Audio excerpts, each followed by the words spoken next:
Bassetto Paolo. Presente. Bevilacqua Silvia, è assente giustificata. Bortolotto Giulia. Presente. Braido Fabio. Presente. Braido Giovanni, è assente giustificato. Caldarta Antonella. Carnelos Graziano. Presente. Cutifani Irene. Presente. Dareggian Antonio. De Bastiani Alessandro. Presente. Denardi Marta. Presente. Errante Lorenzo. Presente. Posocco Gianluca. Presente. Toffoli Thomas. Presente. Tonon Roberto. Presente. Euliana Antonella. Il numero legale c'è, 15 presenti. Nominiamo gli scrutatori, Presidente. Nomino gli scrutatori: Posocco, Bellotto,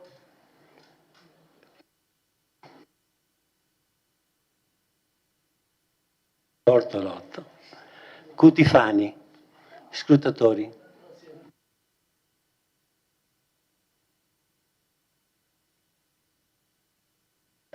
comunicazione del Sindaco.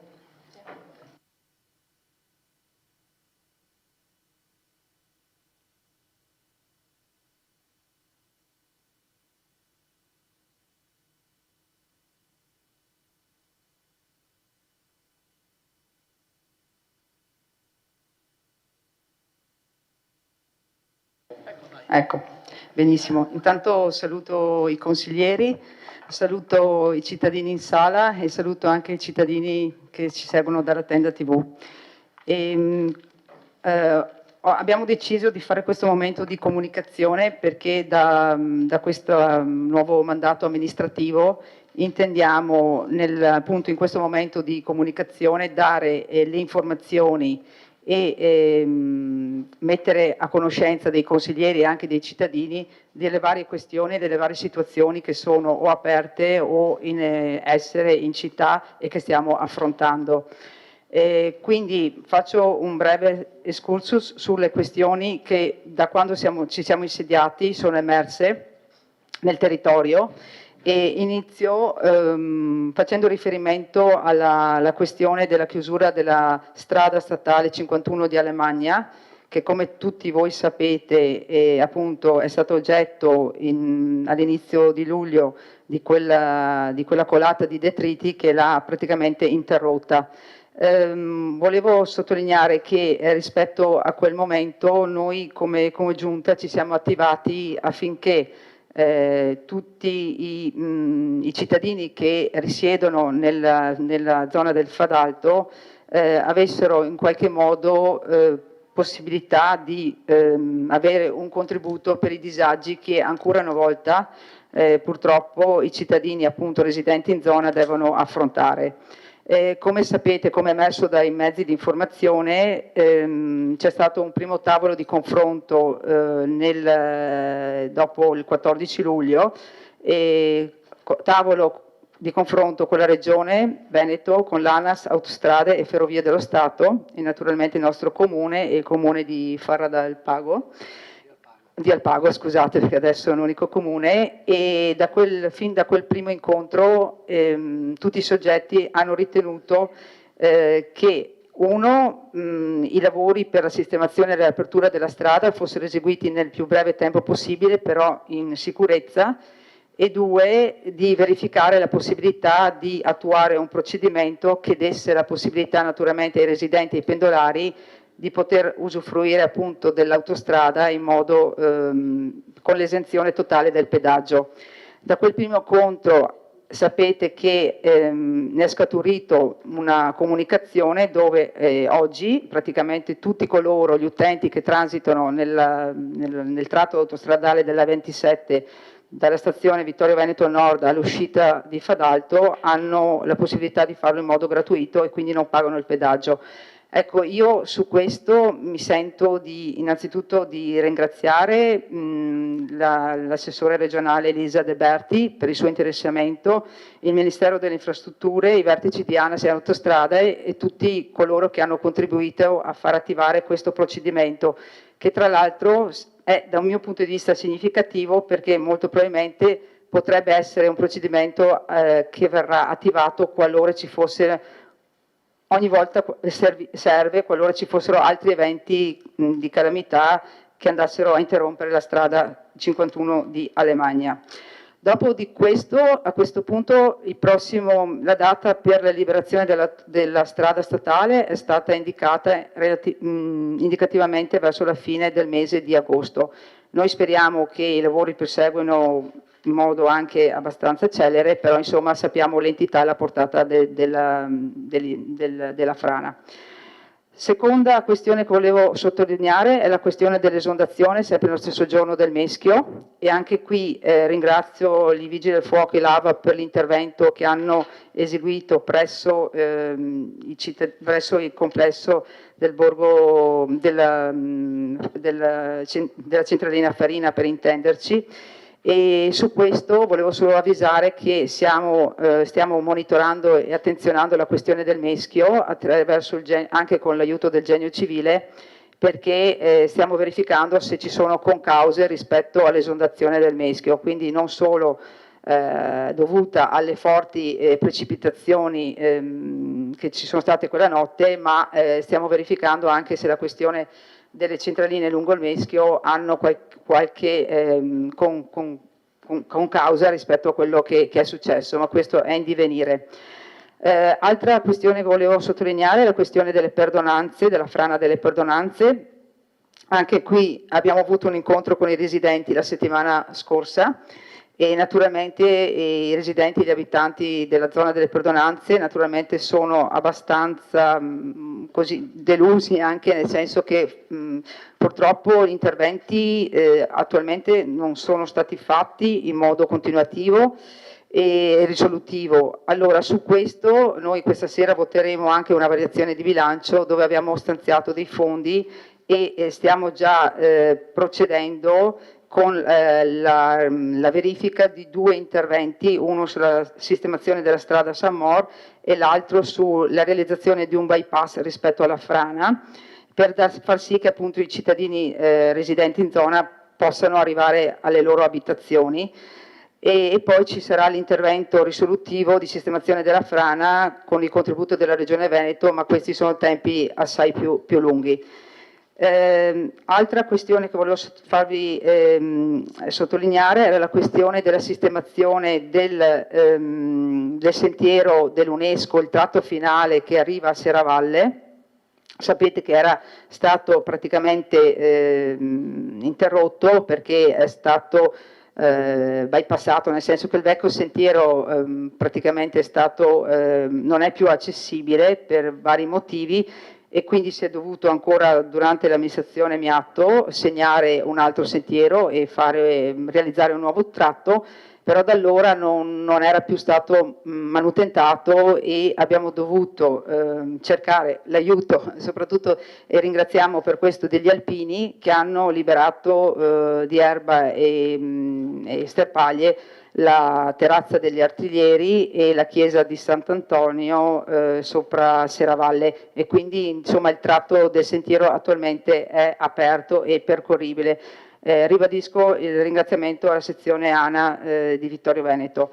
Stessa cosa, sta continuando l'intervento sul sentiero di Sant'Augusta e qui ringraziamo Unione Montana per aver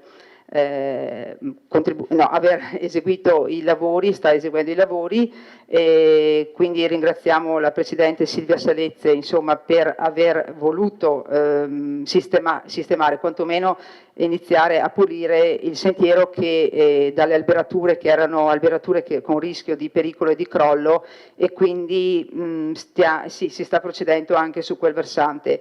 Ultima cosa che volevo far presente era che in questo primo mese di amministrazione nel mio ufficio sono arrivati tantissimi cittadini con tantissimi problemi personali, e qui naturalmente lo sanno bene anche chi era prima di noi qui al nostro posto, però insomma la portata di queste persone che hanno dei problemi personali, dei disagi personali, o vuoi dal punto di vista, ripeto, personale o per questioni abitative, è molto, molto alto.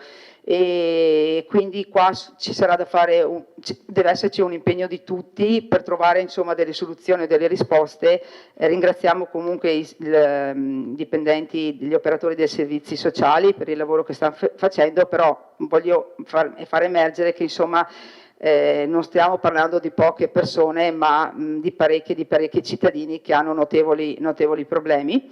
E ultima cosa che volevo ringraziare, oggi mi sento in dovere di ringraziare gli uffici e tutto il personale al comune di Vittorio Veneto, anche l'ufficio tecnico che anche oggi è stato impegnato con una importante questione con i vigili del fuoco qua in città per un lungo periodo, e quindi il ringraziamento va a tutto il personale, che tra l'altro ci sono anche i momenti di ferie adesso, quindi siamo un po' sì, voglio dire, tra virgolette, c'è il turnover così sotto organico, però stiamo rispondendo in maniera anche precisa e puntuale a tutte le varie istanze che giorno per giorno si stanno presentando. Grazie.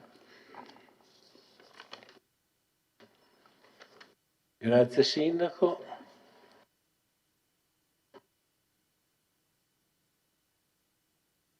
Passiamo alla prima delibera, il punto 2 dell'ordine del giorno. Presa d'atto della nomina d'assessore del consigliere comunale Enrico Padoan, subentro oper legis del consigliere comunale Lorenzo Errante, convalida. Salto tutte le premesse. La delibera prevede di prendere atto che a seguito della nomina d'assessore comunale è cessato dalla carica di consigliere comunale Padoan Enrico e che allo stesso è subentrato oper legis Errante Lorenzo, primo dei non eletti nella medesima lista, con una cifra individuale di numero 2037 voti. Di convalidare l'elezione del candidato Errante Lorenzo, accertato che nei confronti dello stesso non sussistono cause ostative di ineleggibilità, incompatibilità ed inconferibilità di cui il decreto legislativo 267/2000 e altri.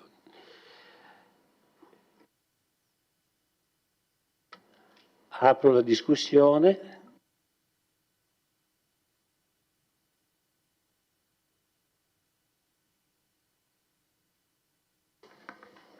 Prego, consigliere Carnellos. La convalida così, credo doveroso, e credo di interpretare i sentimenti di tutti i consiglieri nel dare il benvenuto al nuovo consigliere. È sempre un piacere, come si può dire, avere aria nuova e freschezza in consiglio. Forse anche Lorenzo dirà: non mi hanno visto arrivare, invece è arrivato. Anche un auspicio, visto la giovane età, in questo consiglio c'è passato, c'è presente e c'è soprattutto futuro. E mi sento, come si può dire, di dare un suggerimento al neoconsigliere e agli altri neoconsiglieri giovani, quello di considerare quest'Aula una vostra palestra. Oggi è di moda andare in palestra per qualsiasi cosa. Ecco, anche la parola ha bisogno della sua palestra. E la palestra è questo nostro piccolo Parlamento. Non abbiate timore.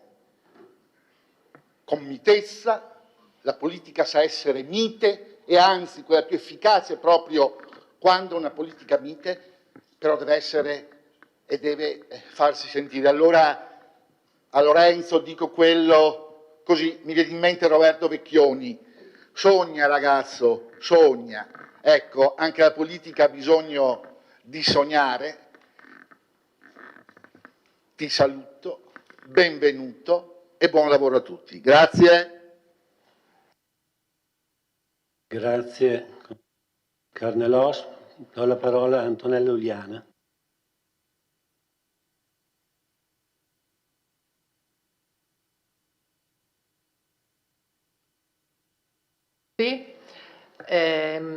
ci tenevo a dire questo, augurando buon lavoro al nuovo assessore alla cultura. Visto che siamo in un periodo estivo e io sono stata sollecitata per 5 anni con l'apertura nel periodo estivo dei musei con orario continuato, dalle 9 alle 17, quindi con l'apertura delle 3 ore in pausa pranzo, se a questo si è pensato e se ci si penserà e se quest'estate si provvederà, visto che ora chi è Presidente del Consiglio, insomma, rientra all'interno di una nuova amministrazione e proprio il Presidente attuale, ex consigliere comunale De Bastiani, aveva sollecitato molto, insistito molto su questo tema. Questa è la prima cosa. La seconda cosa che chiedevo è a che punto siamo con il bando per l'assegnazione della gestione al Teatro da Ponte, che adesso è di proprietà comunale, perché io sono un po' preoccupata per un evento molto importante che Vittorio Veneto vedrà svilupparsi a settembre e che è già iniziato con delle masterclass. Sto parlando del Festival da Pontiano. È un evento importantissimo che richiamerà in città moltissimi turisti, spettatori, anche stranieri, già 150 prenotazioni, un direttore d'orchestra inglese, la partecipazione della Camera di Commercio inglese. Ecco, io non vorrei che tutto questo venisse dislocato in un luogo meno significativo di quello che con una certa fatica siamo riusciti ad avere in nostra proprietà. Grazie. Grazie consigliere Uliana. Do la parola a Roberto Tonon. Grazie Presidente. Si impara a fare il sindaco, si impara a fare l'assessore, bisogna imparare anche a fare il consigliere. Nel senso che, se non ho capito male, a meno che non mi siano sfuggiti alcuni punti all'ordine del giorno di questa sera, stavamo parlando della presa d'atto, della nomina d'assessore, eccetera, del subentro del giovane e bravo collega Lorenzo Errante. Dopo presumo che ci siano ancora, non so se è cambiato il regolamento in questi pochi giorni e io almeno non me ne sono accorto, ma ci sono le domande di attualità, ci sono le interrogazioni, ci sono le interpellanze, eccetera. Ogni cosa a suo tempo, per cui sicuramente alle domande che ha fatto il consigliere Uliana si era risposto, ma mi auguro che ci sia da parte del Presidente e di tutta la Giunta un rispetto del regolamento per cui si risponde alle domande quando saranno correttamente poste. Grazie. Grazie consigliere Tonon. Non vedo altri interventi. Non so se c'è qualcuno che... Prego? Va bene, grazie. La parola... Allora facciamo il secondo giro. La parola a Graziella Carneros. Del consigliere Uliana meritano sicuramente una risposta. È indubbio che i miracoli ancora non siamo attrezzati a farli. Faremo del nostro meglio. Certo, va detta una cosa, fece male la precedente amministrazione a far scadere un contratto senza pensare che c'è l'istituto della proroga per non lasciare il vuoto nell'interregno fra bando e concorso. Non ci hanno pensato, come non hanno pensato a tante altre cose, e ora sicuramente punzecchiare è facile, ma è anche facile rispondere che porremmo rimedio a ciò che non ha fatto l'assessore alla cultura e l'amministrazione la volta scorsa, porremmo rimedio anche, a dir la verità, con, come si può dire, una programmazione diversa. Ecco, sotto questo aspetto vedrete, la città vedrà la differenza tra una cultura autoreferenziale e una cultura davvero popolare. Grazie.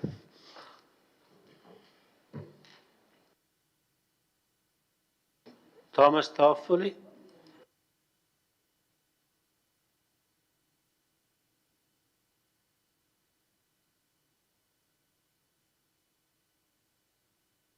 Buonasera a tutti, buonasera Presidente, signor Sindaco e tutti i membri del Consiglio. Doveroso il mio primo intervento in aula consiliare.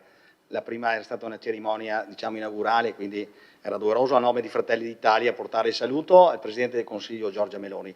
E anche oggi faccio anche da portavoce da Giovanni Braido, che porta i saluti, è assente, e raccomanda l'unica cosa, l'impegno che abbiamo portato in campagna elettorale sull'impegno delle piscine comunali. Ecco. Quindi da parte nostra, penso molte liste che hanno portato avanti questo impegno, presto sarà da prendere in mano durante le assemblee qualche cosa di interessante e il destino. Quindi auguro a tutti i consiglieri buon lavoro, vedo molti giovani, freschi, nuovi, con vitalità per questo Comune. Da parte mia ho già dichiarato sarà un'opposizione costruttiva per il bene della città, dei cittadini e per quanti mi hanno votato, e spero un'ottima collaborazione anche da parte della minoranza. Grazie e buon lavoro. Grazie consigliere Toffoli. Chiede la parola Paolo Bassetto.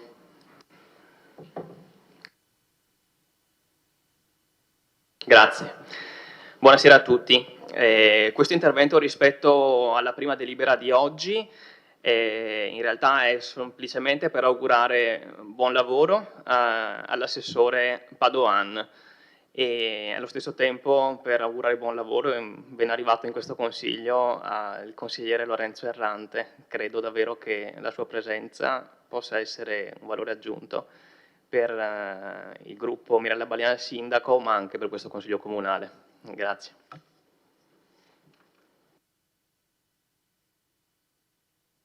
Grazie consigliere Bassetto. Non vedo altre richieste di intervento. Passiamo al voto.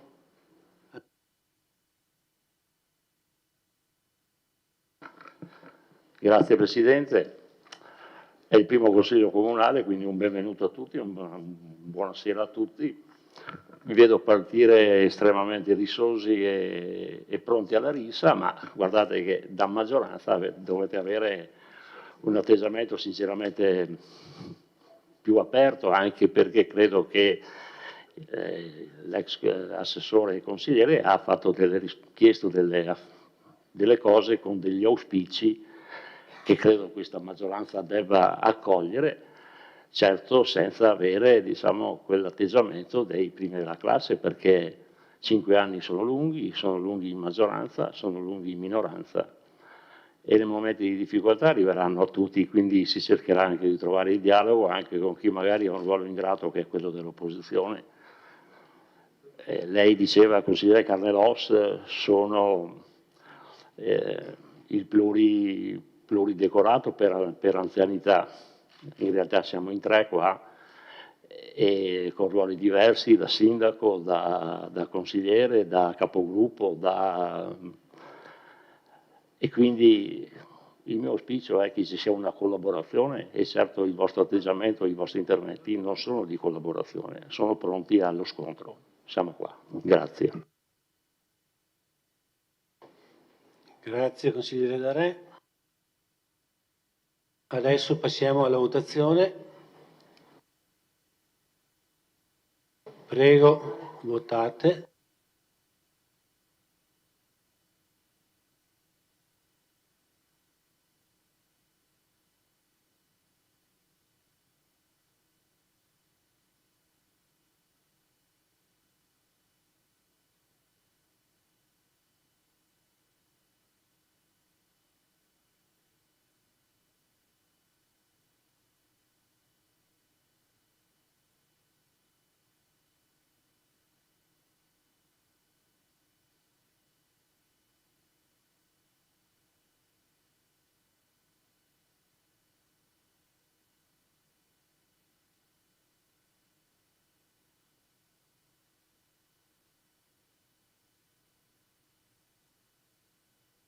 Delibera approvata, favorevoli 15 all'unanimità.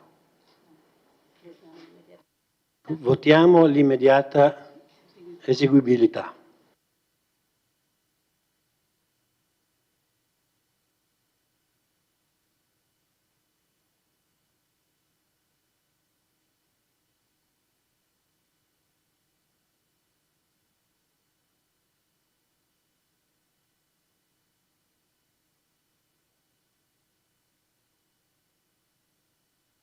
Bene, grazie.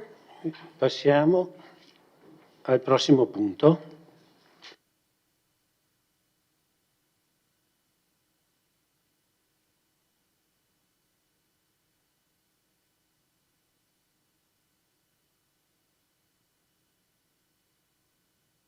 DUP 2024-26, variazione, sezione operativa, programma triennale lavori pubblici e l'elenco annuale 2024. Do la parola all'assessore De Antoni.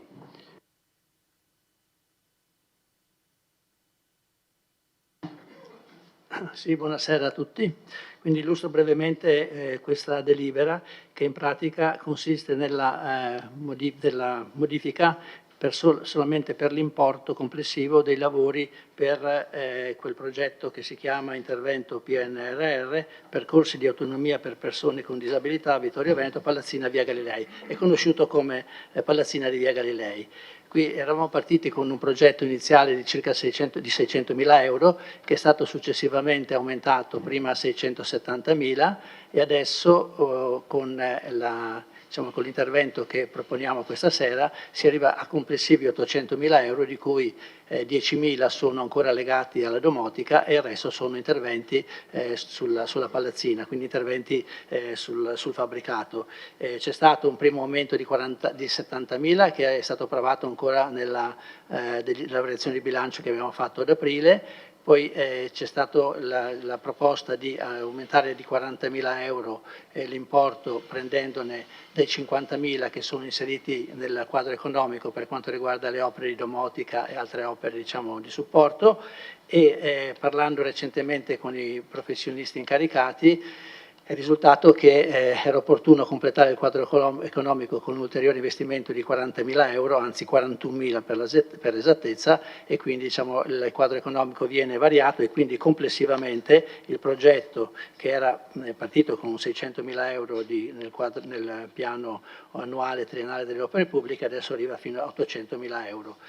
Abbiamo preferito fare subito questa cosa perché il progetto deve essere ancora realizzato e i tempi sono molto stretti, come era già stato indicato ancora ad aprile. Purtroppo non c'è ancora l'incarico per la progettazione, non è stato ancora formalizzato, viene formalizzato lunedì o martedì, e quindi i tempi sono molto stretti perché per spiegare l'aspetto tecnico è una sciocchezza l'ultima, nel quadro economico non era previsto una somma per gli imprevisti, cosa che la legge prevede obbligatoriamente. Siccome questo progetto, rientrando nel PNRR, anche se poi modificato l'investimento, ma insomma la consigliera Uliana sa bene, Caldar conosce bene tutto l'argomento, questi progetti devono essere validati da un altro studio tecnico, quindi se manca qualche cosa, piuttosto che rischiare che il progetto torni indietro, ho detto mettiamo questi 40.000, se poi non servono, non ci sono imprevisti, tanto bene. Quindi questa è la variazione che proponiamo del piano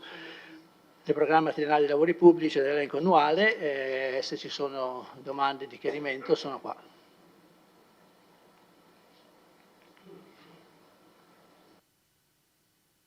Grazie Assessore De Antoni. Do la parola a Antonella Caldar. Grazie, buonasera a tutte e a tutti anche da parte mia.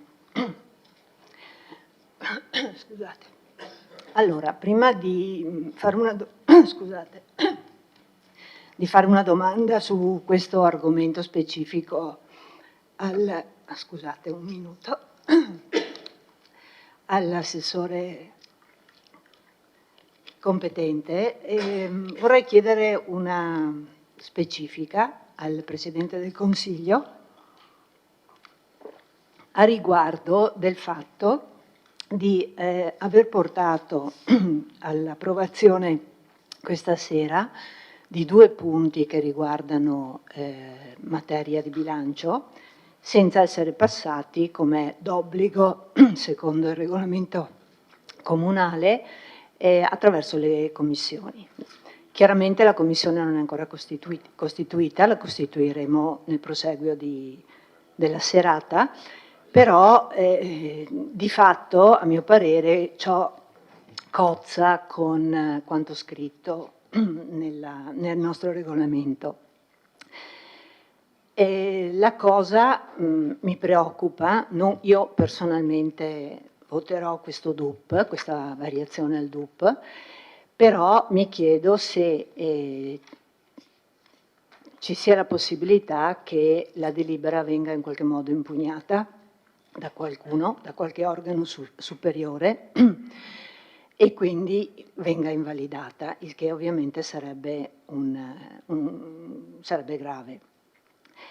Nel nostro regolamento si parla specificatamente mi pare che sia l'articolo 10, si parla specificatamente di documenti di bilancio, di programmazione e di DUP. Quindi è pur vero che il prossimo punto è un assestamento, quindi forse potrebbe non rientrare in questa specifica, ma qui parliamo specificatamente di DUP. Quindi questa è una domanda tecnica che vorrei fare, a cui desidererei avere una risposta, e soprattutto vorrei anche sottolineare il fatto che il Presidente del Consiglio ha convocato questo Consiglio e ha dato a noi capigruppo la possibilità, come è nel nostro diritto, di riunirci in conferenza giovedì scorso, però l'unica cosa scritta in questa convocazione, come potete vedere, è la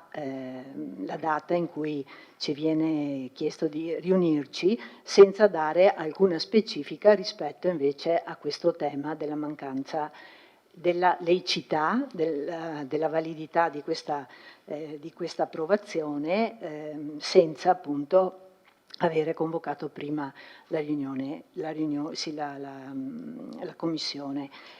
Quindi le chiederei, Presidente, di specificare, insomma, per tutti, soprattutto per chi è nuovo di questo consesso, quale sia la situazione, di modo che siamo sicuri di poter votare in tutta tranquillità. E poi le chiederei anche, guardi, la ringrazio per la telefonata che ci aveva fatto per verificare la nostra disponibilità, visto che era anche periodo di ferie, ad essere presente alla conferenza dei capigruppo, però magari una maggiore specifica di questo tema ci sarebbe stato.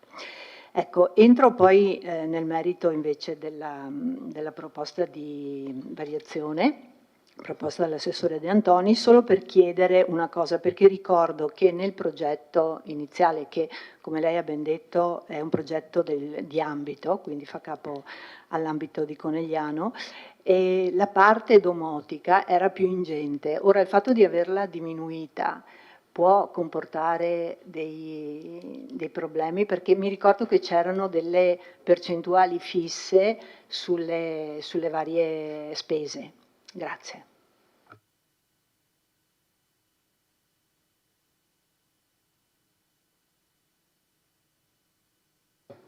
Allora, se non ci sono altri interventi, io rispondo con la considerazione che la Commissione ovviamente non poteva essere convocata in quanto non è ancora costituita.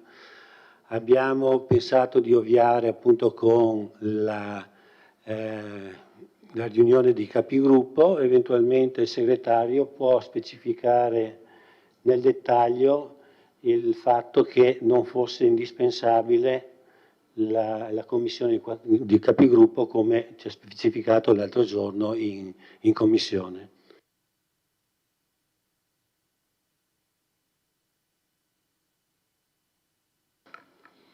Sì, l'articolo del regolamento prevede che le commissioni si esprimano obbligatoriamente sugli atti programmatori dell'ente e poi passa a specificare quali sono gli atti programmatori, cioè il bilancio, il DUP e poi le varianti urbanistiche o i piani urbanistici.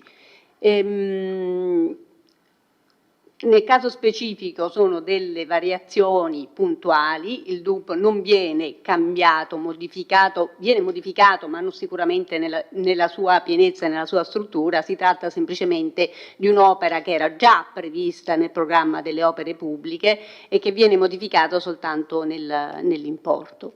Per la variazione di bilancio vale la stessa cosa, non è il bilancio che approviamo, ma è una variazione di bilancio che non è specificatamente richiesto dall'articolo del regolamento.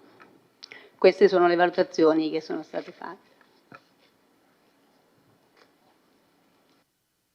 Grazie, passo la parola all'assessore De Antoni. Per quanto riguarda la domotica, non so se si ricorda, consigliere, che consigliera, si può dire consigliera? Anche se non va meglio consigliera. Se si ricorda consigliera, abbiamo discusso in consiglio di questo tema ancora 2 o 3 mesi fa, in aprile. E quando ho sollevato il problema alla responsabile dell'ufficio infrastrutture, eccetera, l'ingegner Curti mi aveva risposto che effettivamente si è perso un po' di tempo dalla richiesta dei professionisti di fare questa modifica, che era intorno a settembre-ottobre del 2023, alla data in cui l'argomento è stato portato in consiglio, e aveva motivato questo ritardo per il fatto che avevano chiesto a Roma, al Ministero, ecco, probabilmente, la possibilità di utilizzare 40.000 euro di quei 50.000 che erano per la domotica. Quindi adesso questa autorizzazione, questo parere favorevole è passato e quindi utilizziamo tutti quei soldi, anche perché questa domotica è effettivamente una cosa abbastanza complicata che mi sembra che anche in altri edifici pubblici che sono stati realizzati qui a Vittorio Veneto, e speriamo che non sia così per quello che è in corso di completamento, cioè Palazzo Piazzoni, questa domotica è difficile poi da utilizzare, no? E quindi c'è comunque l'autorizzazione del Ministero per fare questo.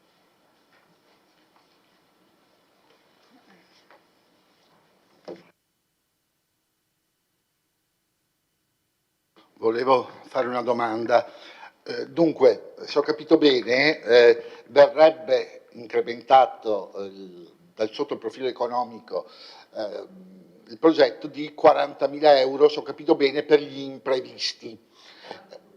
Sì, mi domando una cosa, siccome mi pare che normalmente è richiesto per legge che i progetti abbiano quel tot di imprevisti, come era stato possibile in passato approvare un progetto che questi imprevisti non li aveva. Meno male che vi siete accorti, perché ho la sensazione che se fosse arrivato quel progetto senza gli imprevisti, sapendo com'è la burocrazia, avrebbero detto sicuramente no, questo è inammissibile perché mancano gli imprevisti. Volevo sapere, ecco, cioè, l'iter, siccome non c'ero nella precedente consigliatura, come era stato possibile, in forza di quale principio non c'erano gli imprevisti nel progetto.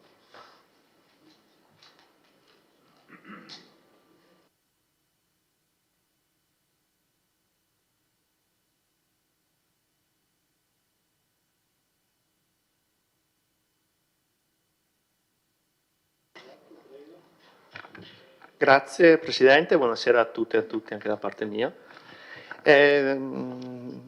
Volevo fare una semplice domanda, visto qui la lettura della variazione del DUP del piano opere pubbliche. Ho fatto un sacco di fatica a leggerlo perché, come prima, è scritto in piccolissimo, quindi bisogna avere una gran vista.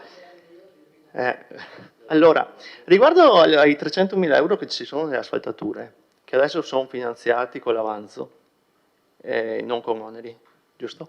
Che punto siamo col progetto, con la progettualità? È stato deciso qualcosa? Perché già siamo a fine estate e rischiamo di non arrivare per fine anno a spendere questi soldi qui.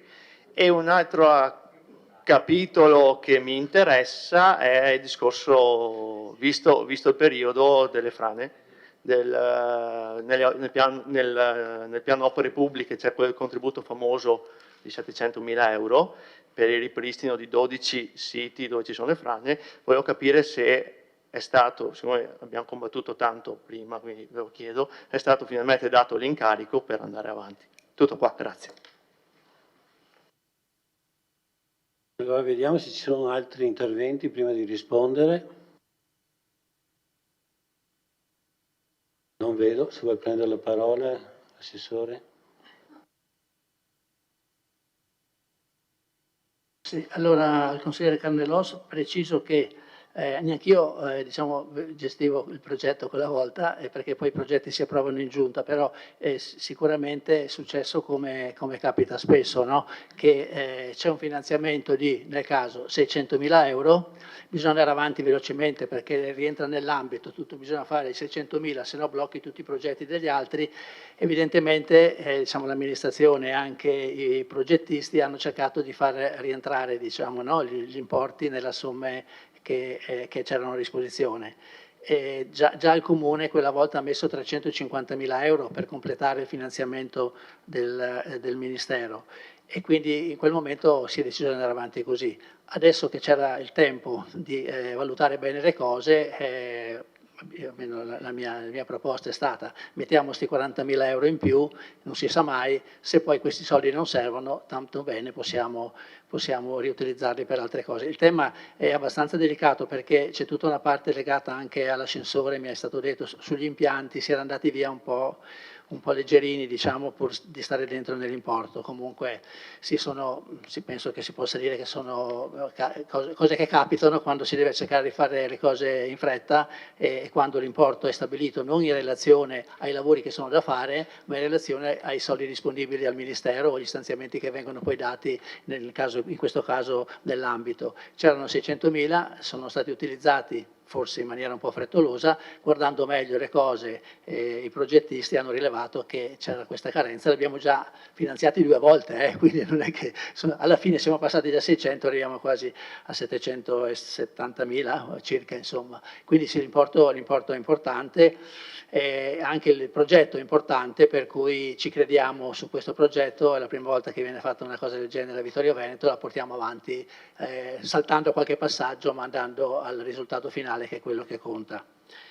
Per quanto riguarda i 300.000 euro di asfalto, ci sono nel bilancio, sono finanziati, no? Il dottor Sarri che mi dice di sì, abbiamo già fatto un primo passaggio in giunta per definire quelle che sono le strade e il progetto è in corso di predisposizione, per cui pensiamo per settembre di riuscire a partire con i lavori. In questa fase sono stati completati i lavori che erano finanziati col precedente finanziamento, in questi giorni è stata fatta la segnaletica e quindi diciamo, stiamo andando avanti con tutte le difficoltà che ci sono perché credo di essere qui da 23 giorni, mi sembra ufficialmente, e quindi ci sono, tanto per avere un'idea, 46 procedimenti di lavori in corso, 46, e non abbiamo il RUP che rispondeva di tutti, che se n'è andato via velocemente e quindi diciamo, le difficoltà per capire quello che c'è sono molto pesanti. Io ci metto tutta la buona volontà che posso e quindi anche un po' anche le ferie di questi periodi che in qualche modo insomma non tutto il personale è presente, quindi un po' alla volta cercheremo anche di superare questi problemi. Sul progetto, quello sempre del PNRR per quelle sistemazioni idrogeologiche, sono quasi sicuro, ma non al 100%, che sia in corso la progettazione e che l'incarico sia stato dato. Non sono sicuro al 100%, non ricordandomi tutto, però mi sembra che stiamo andando avanti anche su quello. Come? No, lo facciamo dopo. Ok.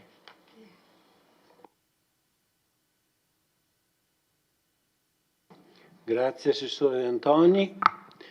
Vediamo se ci sono altri interventi, altrimenti passiamo alla votazione. Apro la votazione.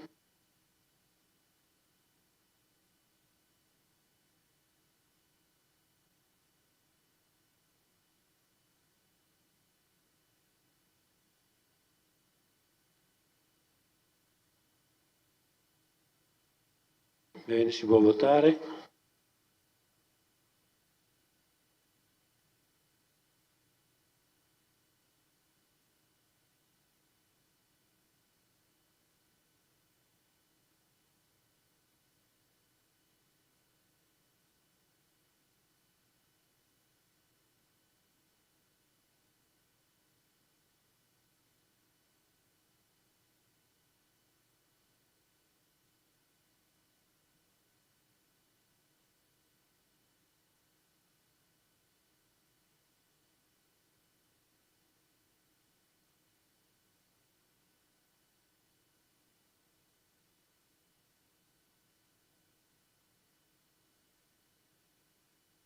Bene, allora era voto all'unanimità, perfetto, adesso passiamo all'immediata eseguibilità.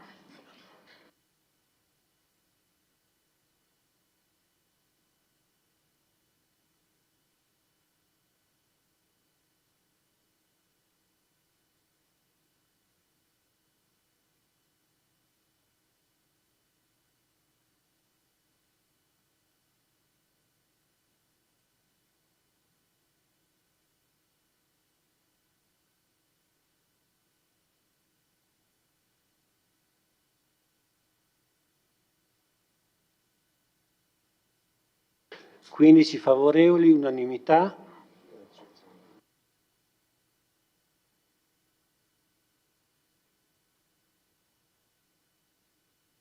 Bene, possiamo passare al quarto punto dell'ordine del giorno. Bilancio di previsione 2024-2026 e relativi allegati, verifica degli equilibri, assestamento generale di bilancio 2024 e 2026. Immagino che intervenga l'assessore De Antoni.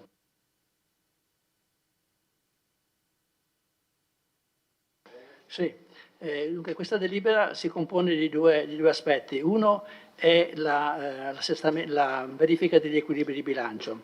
Qui c'è una norma, il decreto legislativo 267 del 2000, che imparerete a conoscere anche i giovani qua che sono arrivati, che prevede tra le altre cose insomma, che almeno entro il 31 luglio di ogni anno il Consiglio Comunale dia atto del permanere degli equilibri di bilancio.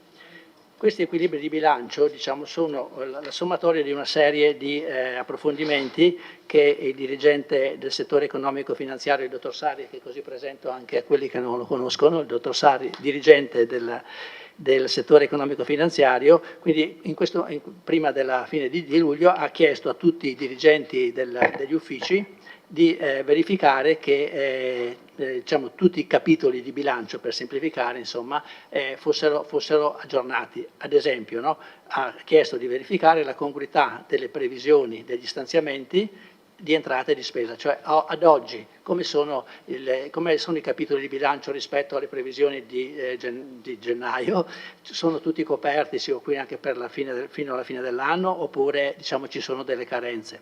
Poi, un altro aspetto importante è l'adeguatezza dei fondi rischi, cioè il fondo crediti di dubbia esigibilità, il fondo contenzioso e il fondo spese future. Sono possiamo chiamare dei fondi specifici che vengono inseriti in bilancio proprio per garantire che anche di fronte a imprevisti ci sia comunque la copertura, ad esempio, di un credito che pensavamo di avere e che invece non viene riconosciuto, e quindi in questo caso avremo una mancata copertura degli stanziamenti di bilancio e via lo stesso fondo contenzioso in caso di questioni legali, e il fondo spese future, non so che cos'è, ma poi mi dice.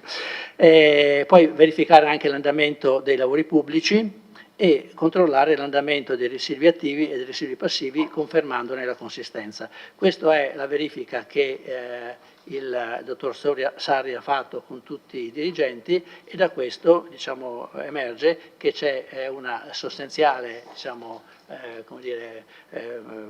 congruità di tutti questi investimenti, e quindi dal punto di vista del bilancio le cose per adesso vanno bene. Questa è la prima parte, quindi è la verifica degli equilibri di bilancio. La seconda parte invece è questa variazione di bilancio che prevede un importo complessivo di variazione di 1.287.168 euro, di cui 743.516 di parte corrente e 543.651 di parte capitale. Come siamo arrivati a fare questa variazione? Ci sono tutta una serie di interventi che abbiamo fatto e abbiamo indicato, di modifiche che abbiamo fatto, mossi da 2 o 3 diciamo, principi generali. Innanzitutto diciamo, c'erano delle urgenze da sistemare dovute a alcuni capitoli che erano sottostimati rispetto alle previsioni diciamo, che c'erano state e all'andamento delle spese. Quindi a questi capitoli abbiamo dovuto in qualche modo integrarli con alcune piccole modifiche. Poi un altro aspetto importante è quello legato a dei lavori che sono in piedi, diciamo, e che oppure sono emersi in quest'ultimo periodo. L'esempio che faceva prima il Sindaco è la frana delle perdonanze, i cui problemi sono emersi ai primi di aprile, ma che non c'era in bilancio uno stanziamento adeguato per porvi rimedio, e altri sono l'esempio sempre parlando di strade, no? Di questi problemi della viabilità sulla statale, quindi della possibilità, quando abbiamo deciso questa cosa, della possibilità di stanziare una somma, in questo caso di 10.000 euro, per venire incontro alle esigenze delle persone che sono colpite da queste maggiori spese dovute a non poter fare il percorso sulla statale ma andare in autostrada. Altre cose riguardano dei capitoli di bilancio che erano stati inseriti prevedendo le entrate corrispondenti dal fondo alienazioni. Queste alienazioni non ci sono state, per cui abbiamo dovuto fare una manovra per coprire quelle spese che erano effettivamente necessarie, perché parliamo anche di manutenzioni, no? con fondi correnti, problemi sui cimiteri, problemi sulla segnaletica stradale, eccetera, eccetera, eccetera. Quindi questo è il secondo punto. Il terzo punto era quello di intervenire, oltre che su questi importi che dicevo prima, su queste situazioni che sono nate recentemente, ma anche su alcuni problemi, sempre nell'ambito delle opere pubbliche, alcuni interventi che giacevano lì da tempo e che in qualche modo dovevano essere finanziati. Adesso, ad esempio, per fare un esempio che poi mi è stato consegnato questa sera, c'era una comunicazione ancora del 15 febbraio 2024 sulla strada di San Maur, no? Che bisognava di interventi, noi che abbiamo affrontato il tema della frana delle perdonanze e conseguentemente delle difficoltà delle persone a fare quel percorso della strada di San Maur, siamo intervenuti prevedendo degli interventi anche in questo senso. Allora, entrando nel dettaglio di questi interventi, perché poi dicono che sono lungo anche quando sono da questa parte, non solo quando ero consigliere.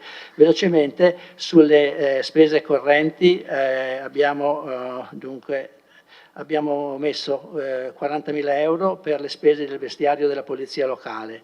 Ci sono circa 254.000 euro che sono fondi trasferiti dalla Regione e dallo Stato per il servizio pubblico locale, e questi soldi vengono immediatamente trasferiti alla MOM che fa il servizio per conto nostro.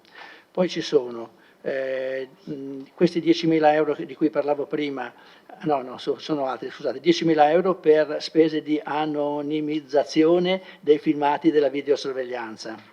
Poi ci sono 10.000 euro per fondi regionali per gli inquilini morosi incolpevoli che vengono trasferiti nel bilancio poi anche di spesa. Analogamente per i contributi per l'eliminazione delle barriere architettoniche, 4.000 euro in entrata e in uscita. E giù scendendo, ad esempio per i servizi di ristorazione scolastica ci sono 55.000 euro in più di spese dovute al fatto che il contratto è aumentato, mi sembra com'era la storia, sono aumentati il numero dei pasti che devono essere fatti. E poi c'era, adesso mi suggerisce, cos'era questo? C'è un rientro in più. Ci sono dei rientri in più, ma anche il costo del contratto è aumentato, giusto? Si può dire, va bene, circa.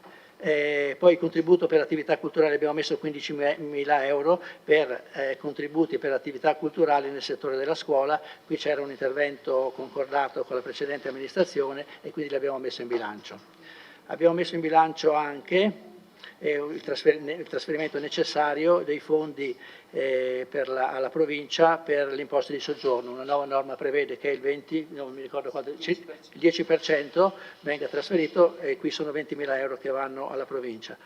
Abbiamo messo 60.000 euro per interventi, per contributi per attività turistiche. Qui faremo un bando che dovrà tenere conto sia delle manifestazioni che ci sono già state nella prima parte dell'anno, sia delle manifestazioni che vengono fatte in estate, diciamo, ecco. Non andiamo tanto in là perché le risorse non sono sufficienti. Altre cose per l'asilo nido, spese per appalti, no, questi sono in meno. Sono 7.000 euro per spese per appalto servizio di ristorazione asilo nido, che era trattato a parte, e continuando 43.000 per contributi assistenziali per gli inserimenti in strutture, 32.000 euro per lo spending review. Sapete che c'era anche sul giornale questa riduzione da parte dello Stato di trasferimenti ai comuni. Per il comune di Vittorio questo incide per circa 100.000 euro, 70.000 sono già stati stanziati credo all'inizio dell'anno, 32.000 sono quelli che abbiamo messo in questo capitolo per coprire questo famoso spending review. Poi abbiamo contributi per il minimo vitale, 20.000 euro, poi ci sono c'è l'IVA a debito, nel senso che è aumentata l'attività che fatturiamo e conseguentemente anche l'IVA che poi dobbiamo pagare, giusto? Sì, lei mi dica di sì così sono contento, che dico giusto. Poi ci sono vari interventi di manutenzione verde pubblico, 40.000, manutenzione strade, verde pubblico, cimiteri 10.000, 10.000 per il verde pubblico dei cimiteri ancora, 17.000 per la manutenzione di impianti sportivi, 10.500 per la manutenzione degli immobili, questi sono nelle scuole, 20.000 per verde pubblico, 20.000 per manutenzione ordinaria di strade ancora, 15.000 per acquisto di beni, mi sembra che ci siano forse i condizionatori e qualche piccola cosa, ci sono alcuni dei condizionatori fuori servizio che li compriamo, avanti ancora 27.000 ancora per manutenzione di cimiteri. Il totale di tutte queste cifre, non le ho lette tutte, ma ho letto tutte quelle che sono sopra i 10.000 euro, porta a un totale di 743.516.000 euro. In questo c'è da tenere conto anche della minore spesa per il personale. Una cosa che ho sempre criticato e che in questa occasione ho dovuto fare anch'io, non perché volessi ridurre gli importi per il personale, ma perché con i concorsi in corso non riusciamo entro il 31 dicembre a spendere le risorse che erano stanziate, per cui in particolare mi sembra di ricordare sui concorsi dei vigili che era previsto di assumerne 3, ne abbiamo assunto uno solo, questo assieme anche all'altro concorso che era forse sulle figure tecniche, su una figura tecnica forse, questi due concorsi non sono andati a buon fine, adesso stiamo ripartendo con i concorsi nuovi e la somma diciamo, delle mensilità per i due vigili, per i due agenti della polizia locale e per questo funzionario diciamo, che erano messi in bilancio, non riusciamo a spenderli entro la fine dell'anno, per cui c'è questo risparmio di circa 62.000 euro. Per andare poi diciamo, alle spese invece in conto capitale, anche qui le cifre più grosse, va bene, abbiamo già detto quelle di prima per via Galilei, che sono in totale 81.000, 40 più 41, 151,20, sono 81, 151. Poi abbiamo ancora 50.000 euro per la progettazione tecnica dell'intervento sulle perdonanze. Qui spiego, sono tanti, ma sono una somma di due interventi, quelli che facciamo subito, e cioè il bypass di cui parlava prima il sindaco e la sistemazione della strada di San Mor, e sono piccole cifre, ma il grosso della spesa è per il progetto che la Regione ci chiede per ottenere finanziamento di 350.000 euro. Quindi abbiamo investito 50.000 euro, abbiamo indicato due professionisti, un geologo e un ingegnere, che stanno predisponendo le schede tecniche da mandare in Regione per poter avere il finanziamento. Abbiamo poi 17.000 euro euro per la perizia di variante della palazzina ex MOM, abbiamo ancora 25.000 euro per manutenzione dei cimiteri, abbiamo ancora l'intervento di via Dalmazia che sono 60.000 euro, una grossa cifra, ma che comunque dal preventivo che abbiamo sembra che serva tutta questa cifra qua. Non abbiamo ancora fatto il progetto definitivo, quindi probabilmente questa voce potrebbe essere anche modificata, assieme anche alle voci che adesso cito, cioè 200.000 euro per manutenzione straordinaria strade, che sono una serie di strade che sono state segnalate dall'ufficio tecnico, per i quali è stato messo, diciamo, non in bilancio puntualmente, ma è stata messa una cifra complessiva, e le strade a cui facciamo riferimento sono via Longhere, via Formeniga, via San Mor, che abbiamo detto che dobbiamo fare, via Col di Stella, via Borgo Vignola, eccetera, eccetera. Sono tutta una serie di interventi che abbiamo messo per memoria, diciamo, a parte, però nel bilancio trovano sede in un capitolo complessivo di 200.000 euro. Poi è previsto finalmente un intervento medio, diciamo, sulla palazzina di via Carducci, dove si lamentavano le signore dell'acqua e l'umidità che c'è lungo le scale. Questo lo facciamo, ecco, 17.000. E per finire, l'ho fatto troppo lunga forse, abbiamo ancora al Palazzo delle Poste, di nostra proprietà, 25.000 di intervento per sistemare degli scarichi che creavano problemi agli uffici, quelle che io chiamo direzioni didattiche, ma si chiamano direzioni di circolo forse, o quella cosa lì, insomma, quella roba là, ecco.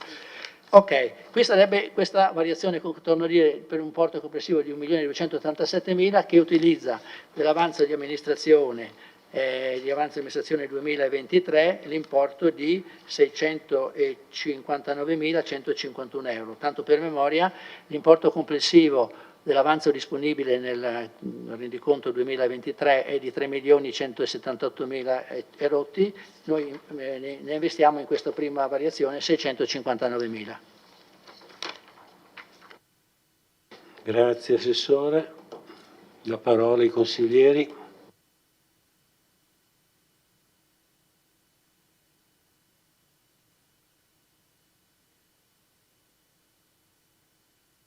Prego. Grazie Presidente. Allora, inizio ringraziando l'assessore De Antoni, mi sono scritta la sua dichiarazione, fino ad ora le cose vanno bene, ed è un bel riconoscimento, credo, al lavoro fatto fino ad ora dal precedente assessore, ora consigliere Posocco. E come è specificato bene anche nella delibera, e come lei giustamente ha ribadito, le cose fino ad ora vanno bene, tant'è che appunto non ci sono debiti fuori bilancio, il fondo contenzioso, vabbè, questo non dipende tanto, dipende anche da come l'amministrazione si è comportata e si comporta nei confronti dei terzi, perché si cerca sempre di evitare di andare al contenzioso con i cittadini. Il fondo rischi non è stato richiesto ai dirigenti, e questo per una attenta e pedissequa, direi anche, pedissequo lavoro che i dirigenti fanno ogni qualvolta c'è una delibera e un atto amministrativo da sottoscrivere. Le società partecipate in questi anni sono state monitorate bene, se è vero che nessuna di loro è in perdita, le partecipate ovviamente.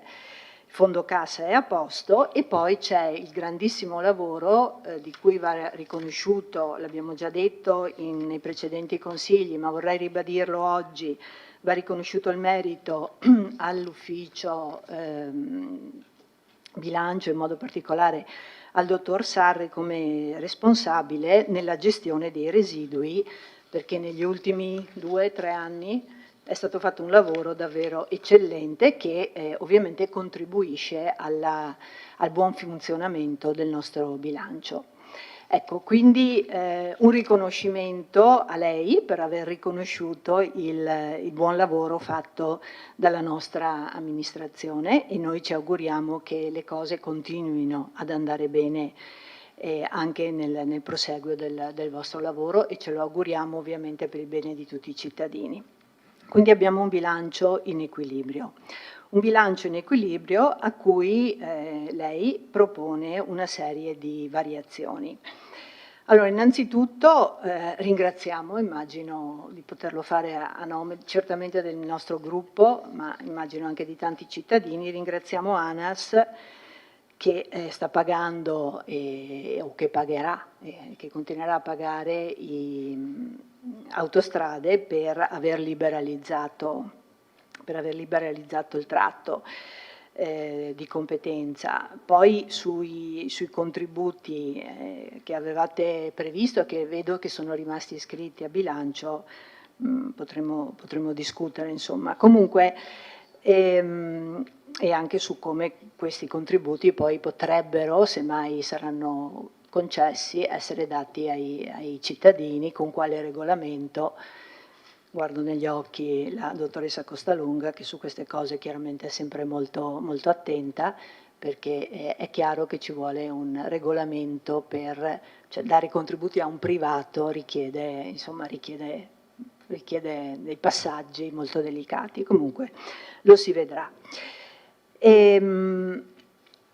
Torniamo alla questione che lei ha anticipato del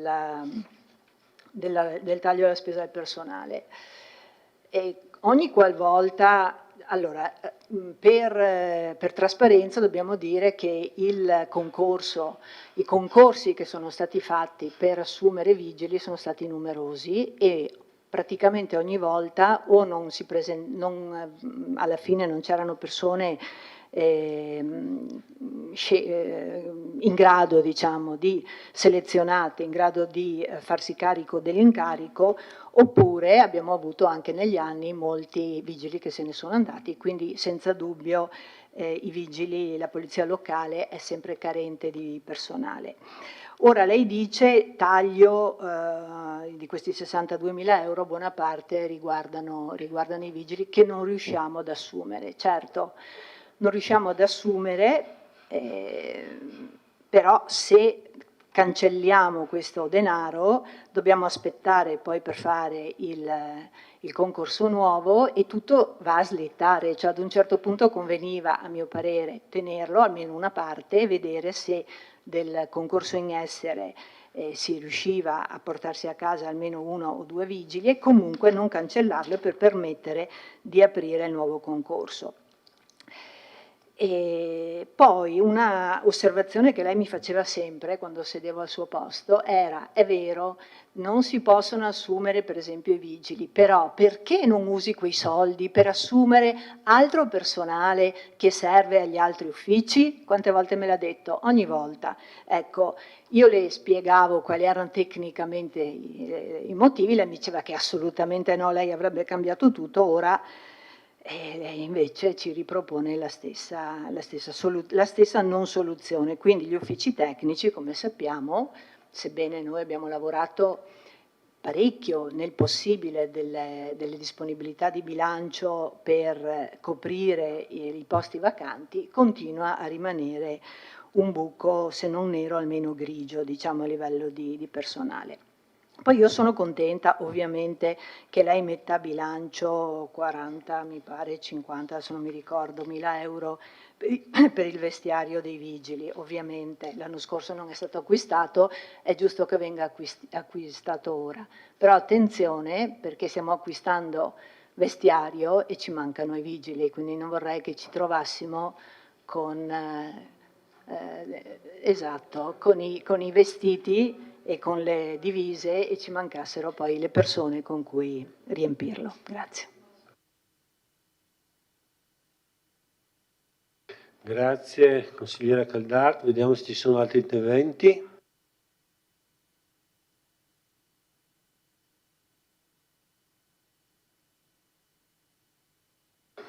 Posocco.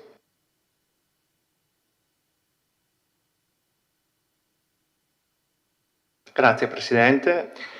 E qui adesso da consigliere vado a commentare quello che poi ho fatto per 5 anni dall'altra parte e ringrazio l'ufficio economato per il grande lavoro, ringrazio l'assessore che ha approvato la sua prima variazione e magari ha potuto veramente vedere che poi non è tutto così semplice quando si sta dall'altra parte. Volevo fare però delle osservazioni, perché comunque avevamo cercato di fare dei cambiamenti per garantire una maggior trasparenza al bilancio, a tutte le variazioni, quando lo presentavamo ai consiglieri. Qui in questo assestamento io sfido un consigliere che capisce qualcosa. Nelle precedenti proposte di delibera, se si ricorda, c'erano in delibera tutti i capitoli con le variazioni. Quindi mi auguro, per un discorso di trasparenza, che con la prossima variazione tornino questi foglietti che spiegano, anche a chi magari non ne mastica tanto di bilancio all'inizio, poi senz'altro si informa, tornare un attimo su questo. E poi, Assessore, è comparsa una cosa che io ho sempre detestato, il grande capitolo lavori e interventi vari generale. Questo calderone in cui si mettono i soldi, si dice che si fanno determinati lavori e poi un assessore è convinto di fare dei lavori e aver messo i soldi e alla fine quei soldi vanno per chissà cosa, per qualcos'altro. Il riferimento è a tutti gli interventi dei 200.000 euro che inserisce che non hanno un capitolo specifico. Lei mi ha fatto degli esempi, ha parlato, mi sono confrontato con i miei colleghi dopo di giovedì, che farete degli interventi, tra l'altro mi è venuto a sorridere perché sono interventi che l'assessore Fasan voleva fare, Borgo Caloneghe, Borgo Maren, Longhere, tutti interventi importanti su zone importanti, però la invito ad andarli a vedere.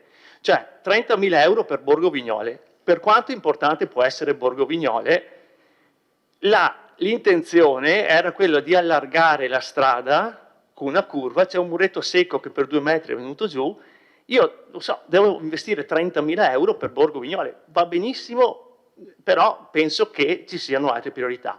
Il mio invito era, lavoro per lavoro, creare il capitolo. Le faccio un esempio, lei lo sa perché ha visto l'avanzo da dove derivava. Avevamo fatto il capitolo apposito per via Martiri della Libertà, 70.000 euro. Dove sono finiti quei soldi? In avanzo. Avevamo fatto il capitolo proposito per le centraline, 60.000 euro, 61.000 euro. Dove sono finiti quei soldi?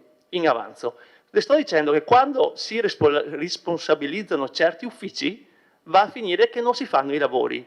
Mentre quando creiamo un calderone unico, lei stia attento, e le darò una mano su questo, i soldi che lei pensa di spendere per una cosa vanno spesi per l'altra, per un'altra cosa. Mi sono accorto, vedendo i lavori che aveva fatto quando sono arrivato qui in maggioranza, il consigliere sindaco Tonon a San Giacomo, ho detto, che li ho pagati con interventi vari il primo anno, ma i lavori erano già stati fatti. E da lì, capito, ho iniziato a mettere i puntini su lei. Quindi la invito a questa veramente a stare attento. Un'altra cosa che la invito a prendere per mano l'avevamo fatto i cimiteri. Noi continuiamo a mettere soldi nei cimiteri, giustamente, però non abbiamo il personale sufficiente per farlo. Avevamo, e ci sono negli uffici, dei preventivi per dare lavoro, esternalizzare il lavoro. Li consideri, perché migliora il lavoro, senz'altro, migliora la produttività e si troverà anche a risparmiare qualche soldino. Via San Mor, qualcosa che mi sta molto a cuore. L'intervento in via San Mor era previsto, cioè è un intervento determinante per la viabilità di quello. I soldi c'erano anche prima che io andassi via. Okay? Cioè, si potevano trovare utilizzo del condizionale, anche dal capitolo delle strade, asfaltature, potevamo usare i soldi e metterli là. Si poteva farlo se qualcuno si impegnava e ci credeva. Quindi benissimo questo lavoro, sottolineo benissimo questo lavoro, peccato che sia arrivato solo adesso. Una domanda, se la Fran in via Dalmazia ha un proprio capitolo, se va dentro nel calderone totale. Ecco, questo mi interessa. E poi quanto all'incarico per la frana e per l'anza mi sta bene, non lo contesto. Certo è che se noi andiamo a prevedere 50.000 euro, la situazione è importante, significa che l'intervento supererà probabilmente, tranquillamente, i 500.000 euro. Quindi è un intervento veramente importante e sì, spero vada fatto anche la svelta per quella popolazione. Grazie. Grazie consigliere Posocco. Vediamo se ci sono altri interventi. Carneros. Sì, dunque, ho apprezzato la pacatezza e la costruttività degli interventi del consigliere, della consigliera Caldarte, del consigliere Posocco. Secondo me ha fatto bene l'amministrazione avere il calderone. Mi spiego. Come è stato detto anche stasera dal consigliere Posocco, nel bilancio c'erano 70.000 per quella cosa che non è stata fatta.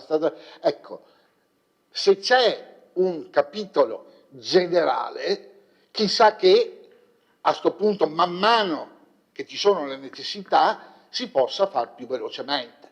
È indubbio e non mi sfugge la cosa che a quel punto ci sono i burocrati, ma io conto sul fatto che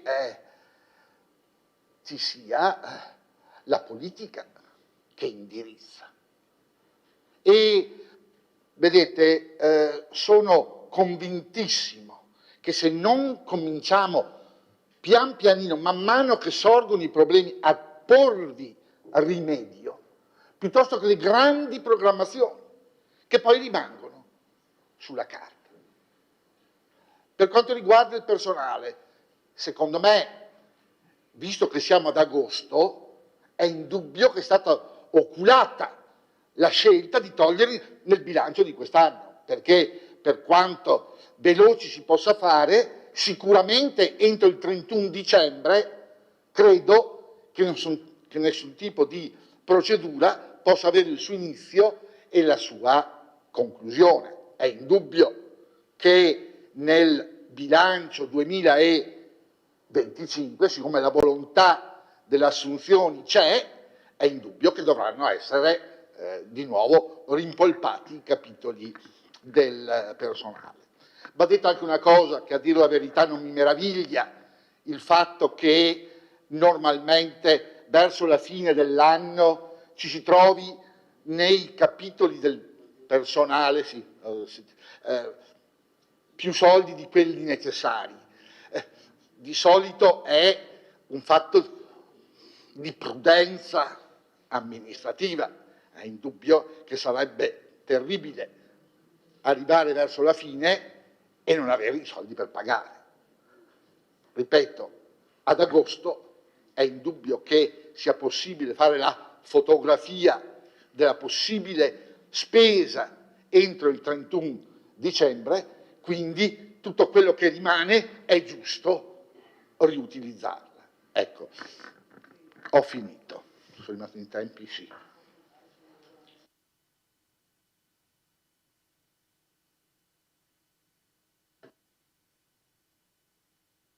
Possiamo fare il secondo giro.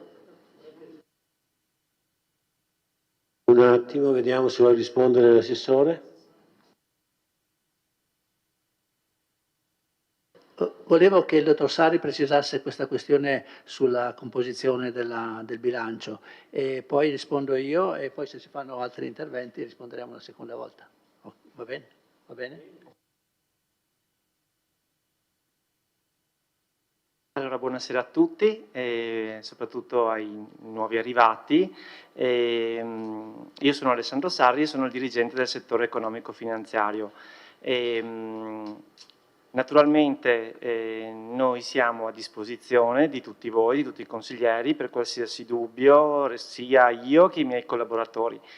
Ci trovate nel Palazzo Municipale per il settore finanziario, mentre per i tributi qua sotto ci sono gli uffici.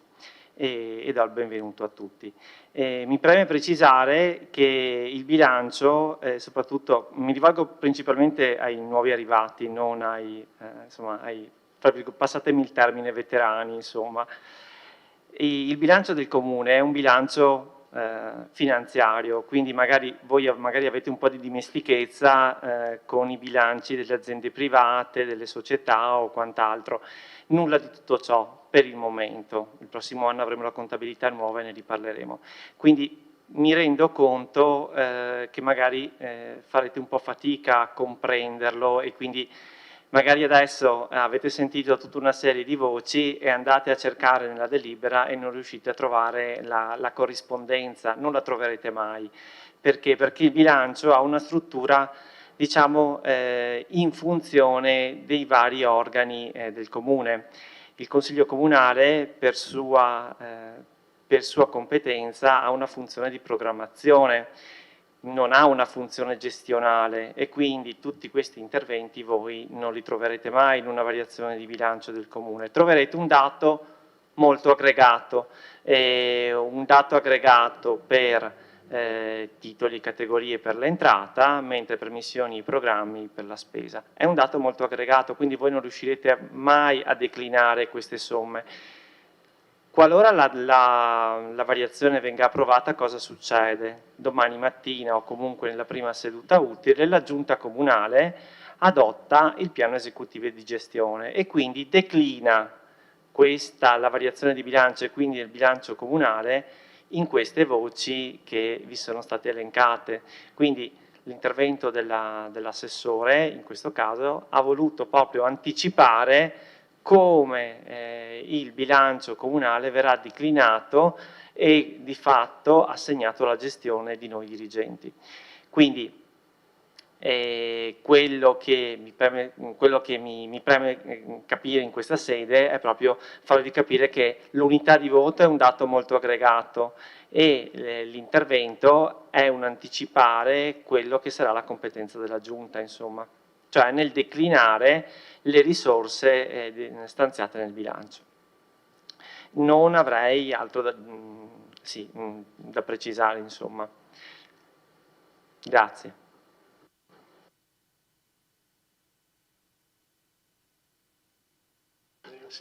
Sì, cerco di rispondere agli interventi dei consiglieri Caldarte e Posocco. Sulla questione del personale, quello che volevo precisare è che con i concorsi già avviati e con quelli in corso di formalizzazione, ad esempio il bando per l'assunzione dei 3 agenti non è ancora partito, è in corso di formalizzazione, quindi sta per partire adesso. Abbiamo fatto i conti di quanti mesi ci vogliono per fare il concorso e in relazione a questo abbiamo messo le previsioni di spesa. Le previsioni di spesa si riducono di 62.000 euro in relazione ai concorsi che sono in corso, che ce n'è uno solo, e che è quello con la mobilità per 2 istruttori amministrativi e poi altri non ce ne sono. Quindi facciamo partire i concorsi e questi concorsi con i tempi che ci sono arriveranno a novembre o a dicembre e quindi le spese che gravano su questo bilancio sono meno di quelle che erano state previste.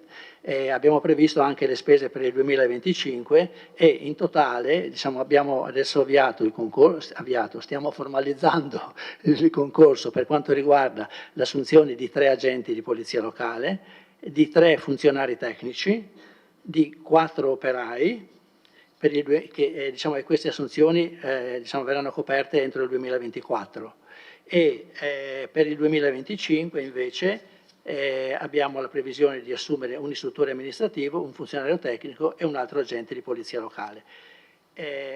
Abbiamo modificato il PIAO, che è il piano integrato di attività e organizzazione, che è il piano per il personale, si chiama PIAO. Lo abbiamo integrato con la proposta che va in giunta giovedì e che prevede queste assunzioni di cui le ho parlato.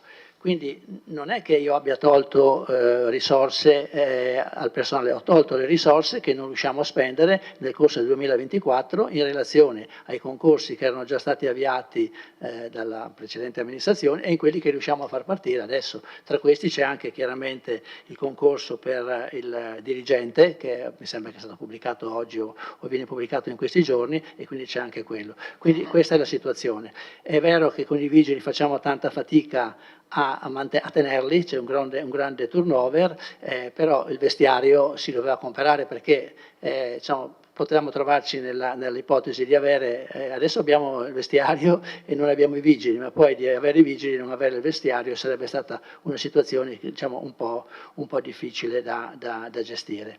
Sempre per quanto riguarda va bene, la consigliera Caldarte non avrei nient'altro da dire. Invece per quanto riguarda il consigliere Posocco, ringraziandolo per i consigli che ha voluto darmi, sì preciso che all'inizio ho anche detto che abbiamo fatto una grande fatica a coprire le spese correnti che non erano coperte nella prima parte del bilancio. Abbiamo dovuto lavorare con molta energia per riuscire a mettere i soldi e coprire l'anno. Quindi è vero. E anche l'altro aspetto che io ho sempre criticato e che critico ancora, ma l'avevo accennato dicendo quanti sono le opere in piedi, cioè è chiaro che il fondo di cassa è capiente, ma è fin troppo capiente, perché come sapete, come sa bene il consigliere, ci sono 14 milioni di euro per gran parte dovuti a questi lavori che non riusciamo a mandare avanti e che diciamo, il mio obiettivo principale è quello di farli partire e di spendere il più possibile questi soldi che ci sono. E quelle voci che citava, ad esempio via Martiri della Libertà, è andato a finire diciamo, nel famoso calderone perché non è stato fatto l'impegno tempestivamente, no? Come non è stato fatto l'impegno per i servizi cimiteriali. Volevate anche, sì, ho sentito anch'io dire che il sindaco Miato si era mosso per fare questo appalto. Adesso però non so dire perché non è stato fatto e certamente in 23 giorni non so se c'è qualcuno che fa i miracoli, lo prendiamo volentieri, ma in 23 giorni capire tutte queste cose onestamente mi sembra molto difficile.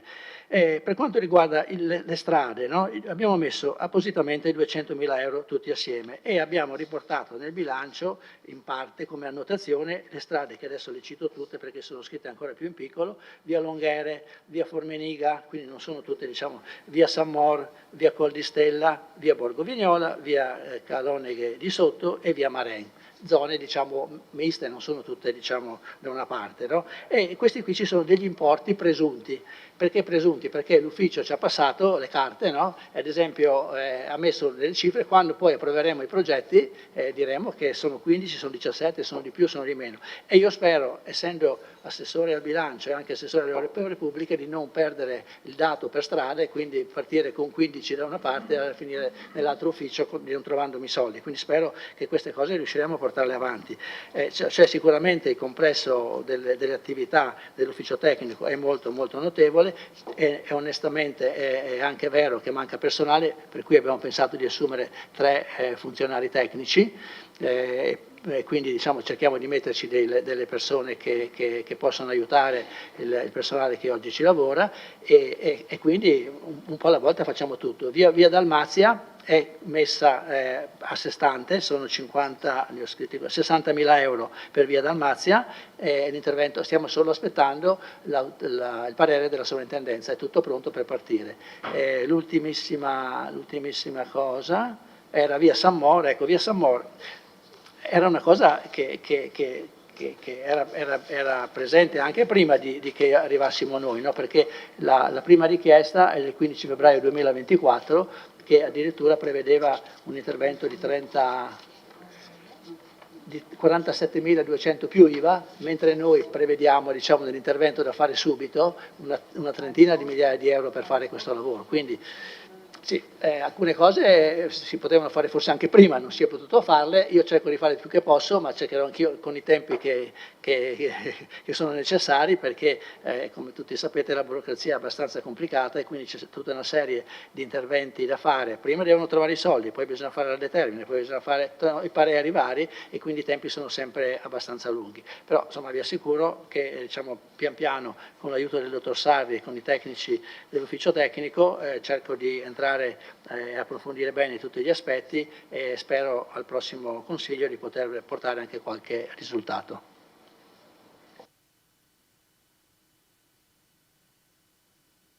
Grazie. Consigliere Caldardo voleva intervenire?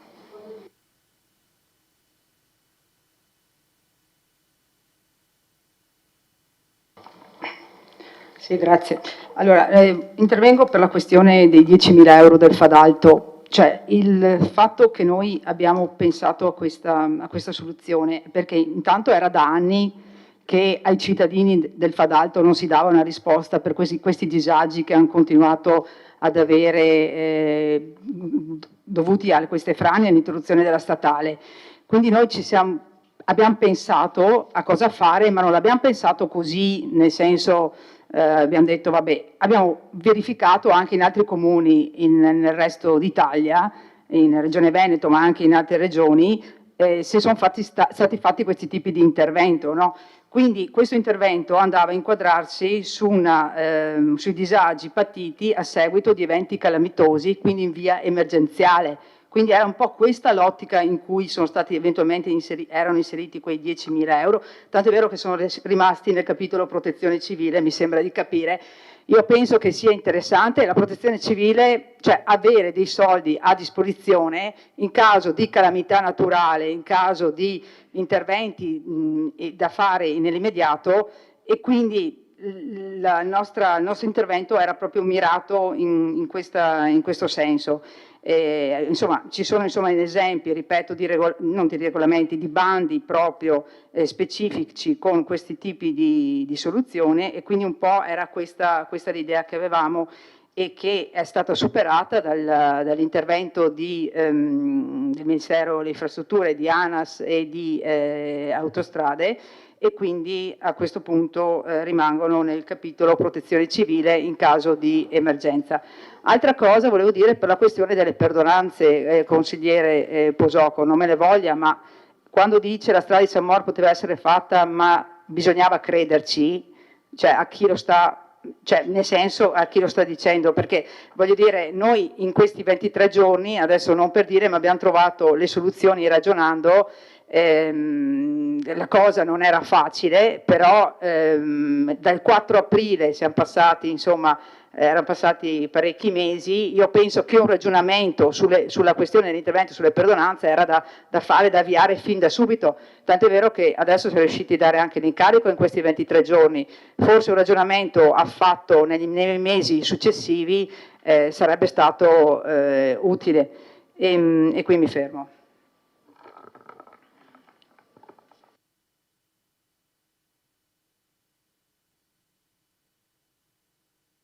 Posocco.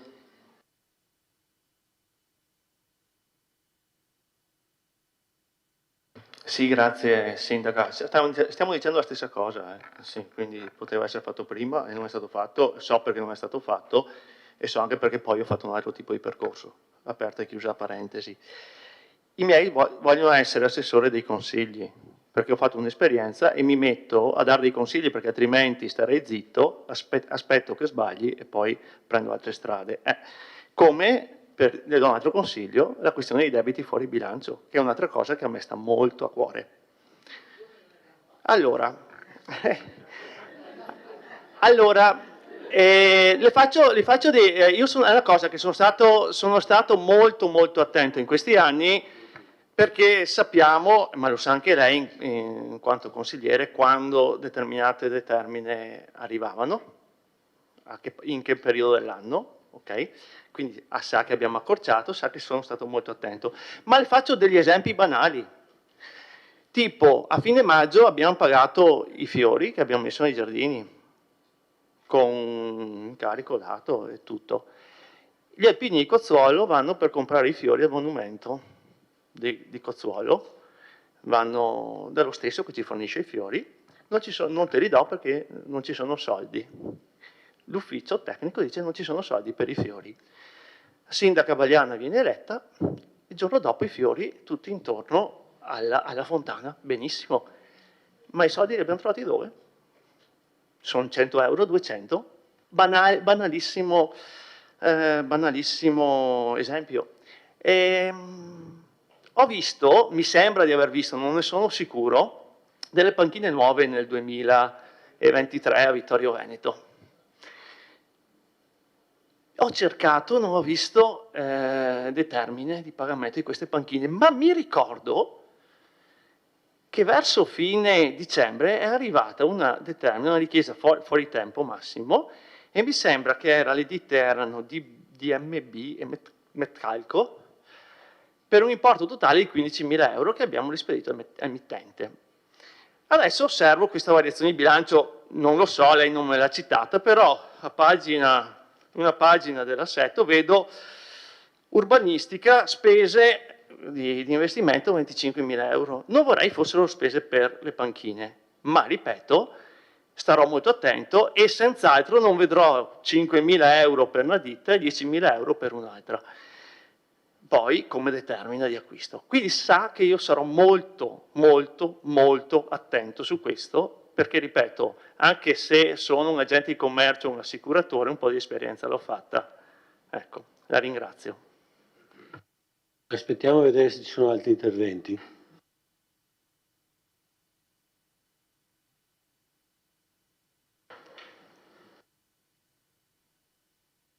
Consigliere Cornelos, è indubbio, tante cose lei ha detto che sono indubbio. Una cosa è indubbio, che il concorso dei vigili che avevo attivato è stato bloccato. Se non fosse stato bloccato, nel giro di un mese, 2 mesi, almeno ci sarebbero state le prove e probabilmente i vigili sarebbero arrivati. Certo, se blocchi il concorso è indubbio che i vigili non ci saranno e che quei soldi non saranno usati.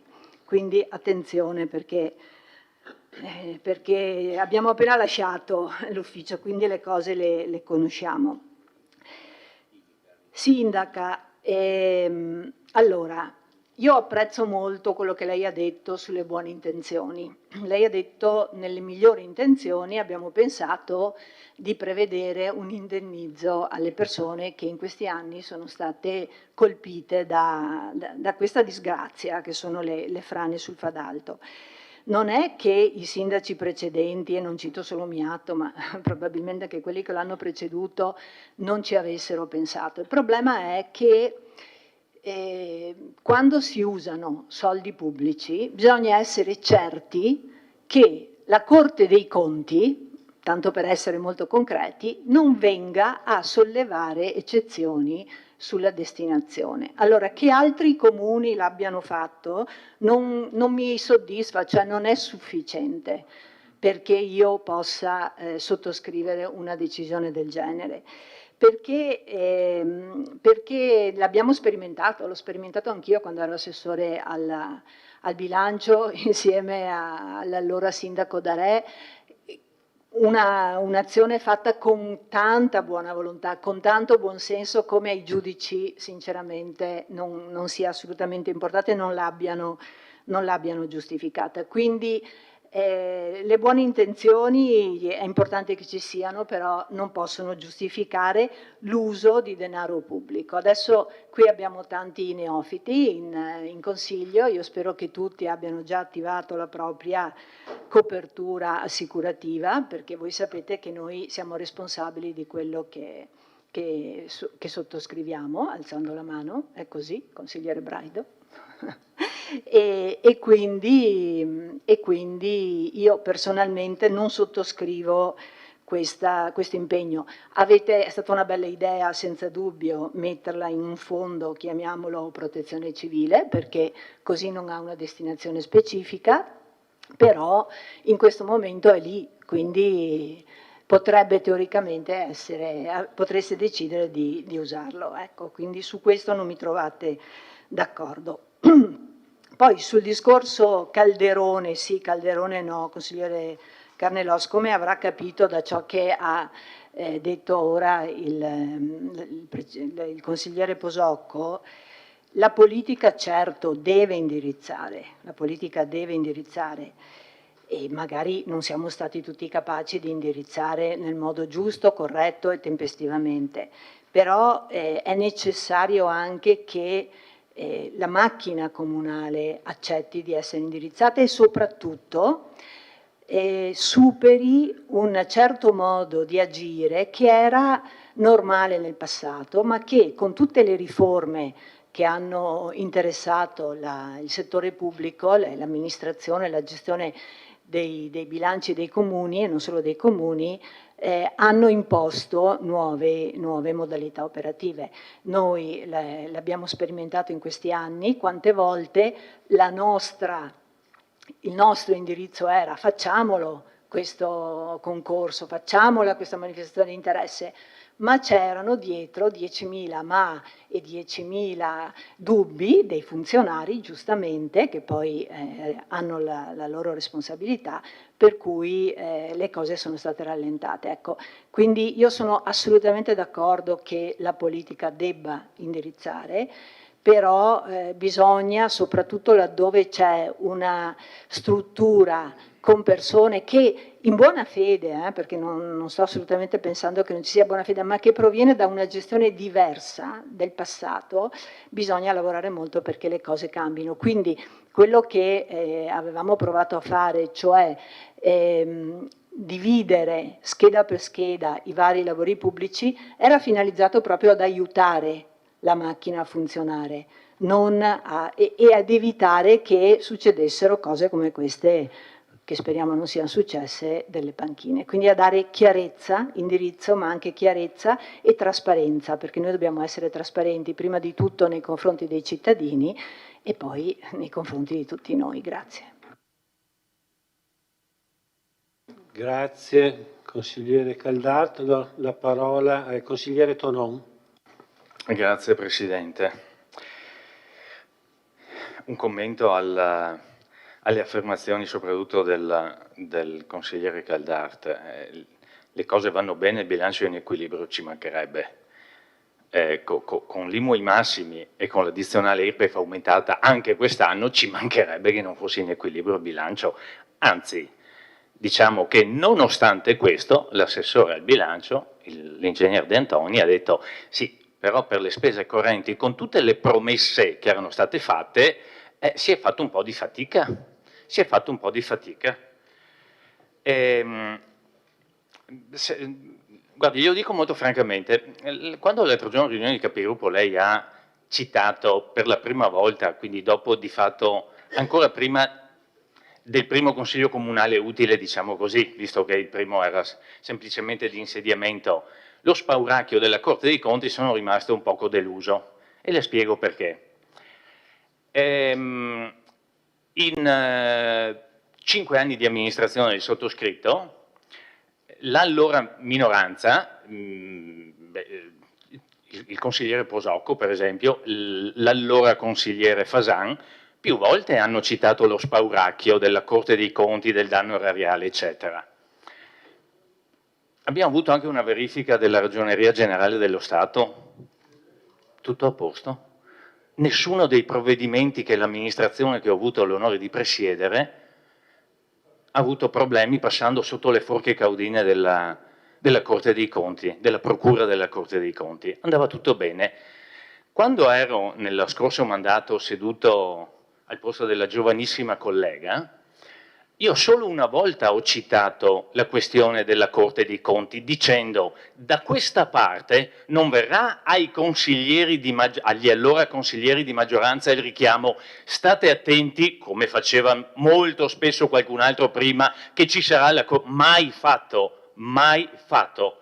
L'ho citato una volta per dire da questi banchi non verrà. E invece, prima ancora di cominciare il Consiglio Comunale, qui attenti voi giovani indipendentemente dall'età, che c'è la Corte dei Conti. Se devo essere franco, mi sembra molto diseducativo, non solo nei confronti dei consiglieri tutti, compreso il sottoscritto che non è un neofita, ma nei confronti dei cittadini, perché sembra quasi che chi decide, propone, l'amministrazione in questo caso propone, il Consiglio Comunale alza la mano per approvare dei provvedimenti, ma chissà cosa stanno approvando. Questa è la mentalità. Sì, questo è quello che dice. Allora, non è d'accordo con i 10.000? Faccia un emendamento. Faccia un emendamento, c'è anche il dirigente, probabilmente, anche se siamo fuori termini, gentilmente potrebbe subito dire se è approvabile, ma fa un emendamento che venga cassato. Vediamo se ha il coraggio di dire i 10.000 euro che sono nel fondo della protezione civile per la Valle Pisina, noi non li vogliamo. Abbia il coraggio di farlo. Sa perché mi sorrido? Perché la Corte dei Conti sia intervenuta, ma per un altro problema, che lei dovrebbe conoscere bene, che lei dovrebbe conoscere bene, quelli che qualcuno chiamava i famigerati derivati, che l'amministrazione che io ho avuto l'onore di presiedere ha impugnato, e speriamo, ma non per noi, per la città, che anche nei prossimi gradi di giudizio il primo, quello che è stato del giudice, venga confermato, dando piena vittoria al ricorso fatto dal Comune di Vittorio Veneto. Punto. Quello è stato un intervento della Corte dei Conti, sì, per qualcosa che probabilmente non andava bene per vari motivi, erano 4, mi corregga Assessore De Nardi se sbaglio, 4 motivi, tutti cassati dal giudice, provvedimenti che l'amministrazione di cui lei faceva parte aveva preso, punto. Ma a me pare davvero avvilente venire in Consiglio Comunale e trovarsi come primo... attenti che c'è la Corte dei Conti, sì, c'è la Corte dei Conti, ma amministrando come si deve, ovviamente fidandosi e affidandosi anche ai pareri ovviamente dei dirigenti che abbiamo e degli esperti come il Collegio dei Revisori dei Conti, noi abbiamo amministrato 5 anni, non abbiamo avuto problemi con la Corte dei Conti e abbiamo avuto più di una verifica, addirittura della Ragioneria Generale dello Stato. Allora mi chiedo perché, visto che mi rivolgo come dire, al collega, fra virgolette, indica senso buono anziano come è sottoscritto, il collega Darè, che ha detto vi vedo bellicosi. Non mi pareva fossimo bellicosi. Mi pare che invece la prima reazione venuta sul primo provvedimento sia stata piuttosto, come dire, impegnativa da un punto di vista di prospettiva. Se questa è la collaborazione, boh, non so. È vero che il Consiglio Comunale ha il dovere di verificare quello che è l'operato dell'amministrazione, dà atti di indirizzo e verifica i provvedimenti che fanno. Ma, lo dico molto francamente, est modus in rebus. Perché in questo Consiglio Comunale chi amministrava la volta è venuto, per esempio, parlando dell'accordo che noi avevamo fatto per quanto riguarda l'elettrificazione della tratta Conegliano-Vittorio Veneto, con l'impegno di rifare la stazione ferroviaria, con un foglietto dicendo ho trovato questo in un cassetto non firmato, ricordo le parole testuali, tanquam non esset, cioè come nulla fosse. Peccato che quello che ha trovato fosse solo, lo metto fra virgolette ovviamente, un provvedimento firmato sia dall'amministrazione che da RFI e fosse allegato a una delibera pubblicata, tanquam non esset. Se questo è il modo di fare opposizione o amministrazione, ben me ne guardo. Il nostro, vi dico, sarà totalmente diverso e lo ha dimostrato già da stasera l'amministrazione. Grazie. Grazie consigliere Tonon. La parola al consigliere Carnelos. L'ultimo intervento del consigliere Caldà merita una replica. Ha detto bene il sindaco che abbiamo buone intenzioni, ma oltre alle buone intenzioni abbiamo anche la capacità di risolvere i problemi, perché vede, è stato provvidenziale innanzitutto aver pensato a una somma che è indubbio che sarebbe stata erogata coi crismi della legalità.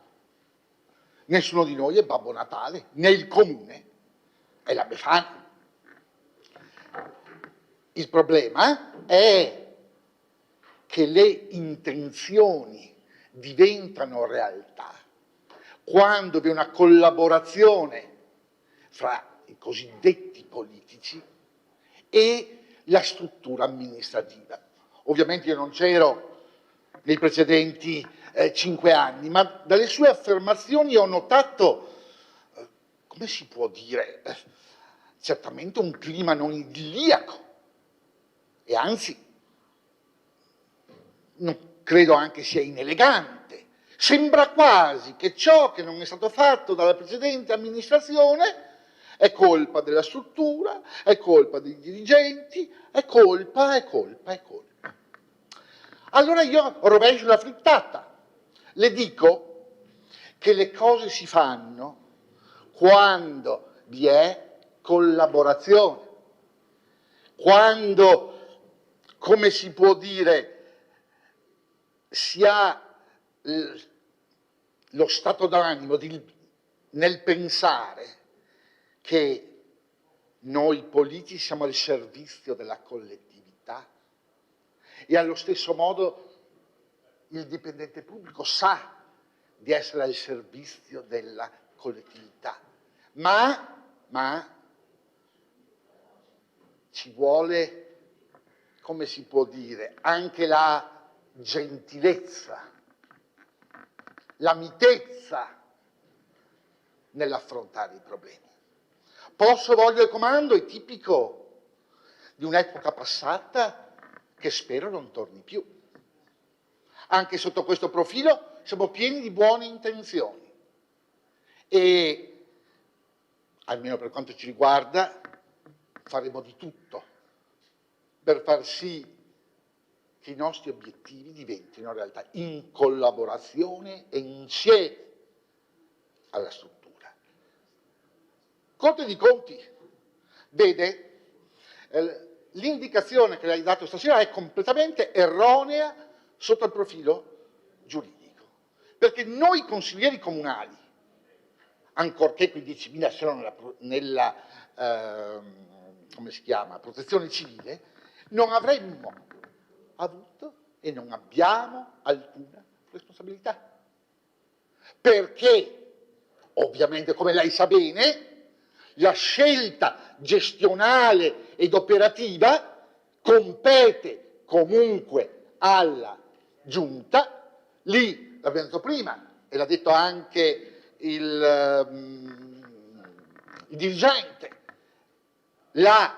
sono capitoli e poi è chiaro che devono essere usati con legittimità e sicuramente nessun funzionario comunale darebbe il parere favorevole se quei 10.000 fossero spesi contra legge. E finisco che io quei 10.000 che per fortuna non servono più per le modalità pensate, ma anche questo allora stasera non è stato detto, è stato ringraziato l'universo globo, io mi sento di ringraziare il sindaco e la giunta, perché evidentemente sono stati risoluti e quando le cose si vogliono si ottengono. Alfieri, bolli, sempre bolli, fortissimamente bolli, e quello che sembrava un'utopia è diventata realtà. Grazie sindaco e grazie amministrazione. Ma a quel punto direi che il disagio della Val di Lapsina c'è lo stesso. C'è. E allora, siccome abbiamo sempre la mentalità di pensare che il contributo è ad personam, io invece capovolto, il contributo deve essere la collettività, e allora non è tanto il uno all'altro, ma si può pensare anche a qualche iniziativa per la collettività. E allora la Corte dei Conti non dirà assolutamente nulla.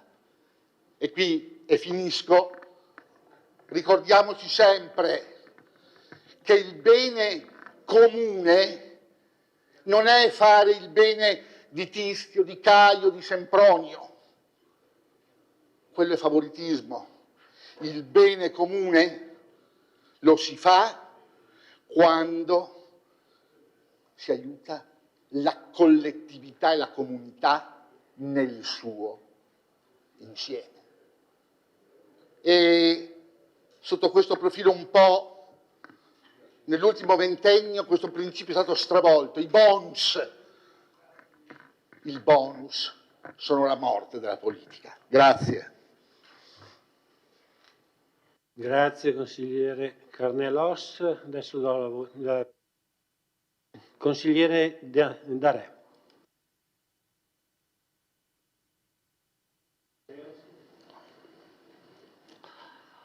Beh, io non entro nel merito della collega che cita la Corte dei Conti.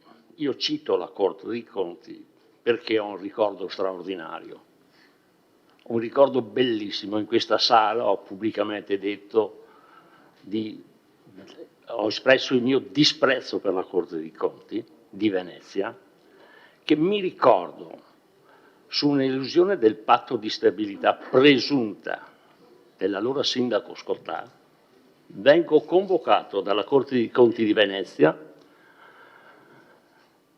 il Presidente mi dice lei non c'entra niente, è l'amministrazione di prima, peccato che quel bilancio io l'avessi votato. L'espressione diciamo di ingiustizia o di errore della Corte dei Conti veniva fatta dai revisori. Bene, alla fine dei 5 anni, in piena campagna elettorale, la Corte dei Conti pubblica elusione del patto di stabilità del Comune di Vittorio Veneto. Naturalmente chi sta dall'altra parte fa una bella campagna elettorale, perdo il Comune, ma comunque vado alla Corte dei Conti di Roma e faccio ricorso. Vinco nella Corte dei Conti di Roma grazie all'avvocato Massimo Malvestio, dove la Corte dei Conti di Venezia, l'organo periferico, viene smentito dall'organo centrale. Leghista della Lega Nord va a Roma a chiedere giustizia dell'ingiustizia. Non è che poi si sono fermati lì, perché è chiaro, no? Sono riusciti a capire e a vedere che l'addetto stampa Fulvio Fioretti, che prendeva 1.000 euro al mese, aveva una categoria che non era consona perché non aveva la laurea, ma di mestiere ha sempre fatto il giornalista. Bene, sono stato convocato dalla Corte dei Conti di Venezia e ho pagato in proprio. Quindi le parole che dice la mia collega Caldarda, Antonella, non parla a vanvera. Parliamo perché noi l'abbiamo subita e abbiamo subito l'angheria della Corte dei Conti di Venezia. Lo ripeto in questa sala, pubblicatelo, datela, non ci sono problemi. Per questo che noi facciamo questi esposti e diciamo il che e il perché. Perché è comunque soggettivo. Quando si va, e qua tanti fanno gli avvocati, quando si va in un'aula del tribunale, l'importante è avere torto, non avere ragione. Grazie. Grazie consigliere Darè. Interviene l'assessore De Antoni, prego.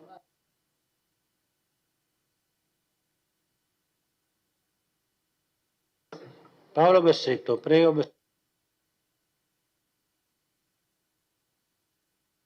Ecco, grazie.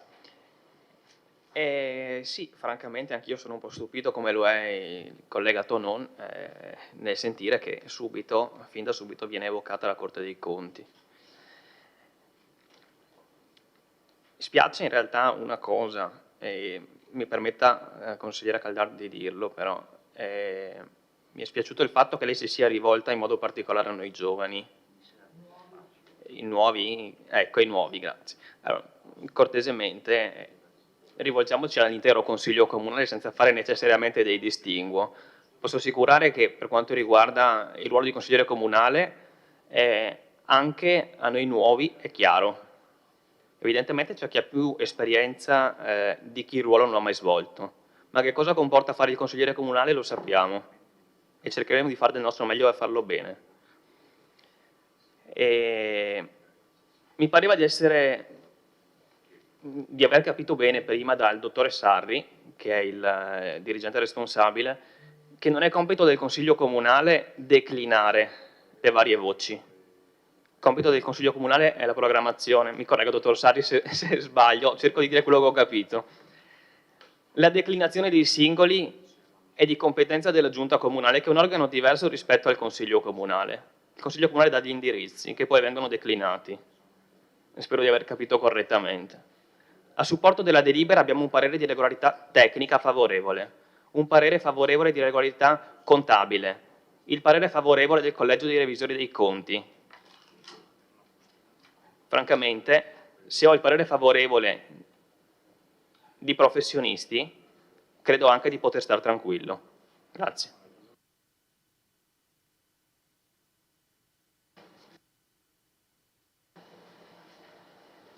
Prego, Assessore De Antoni.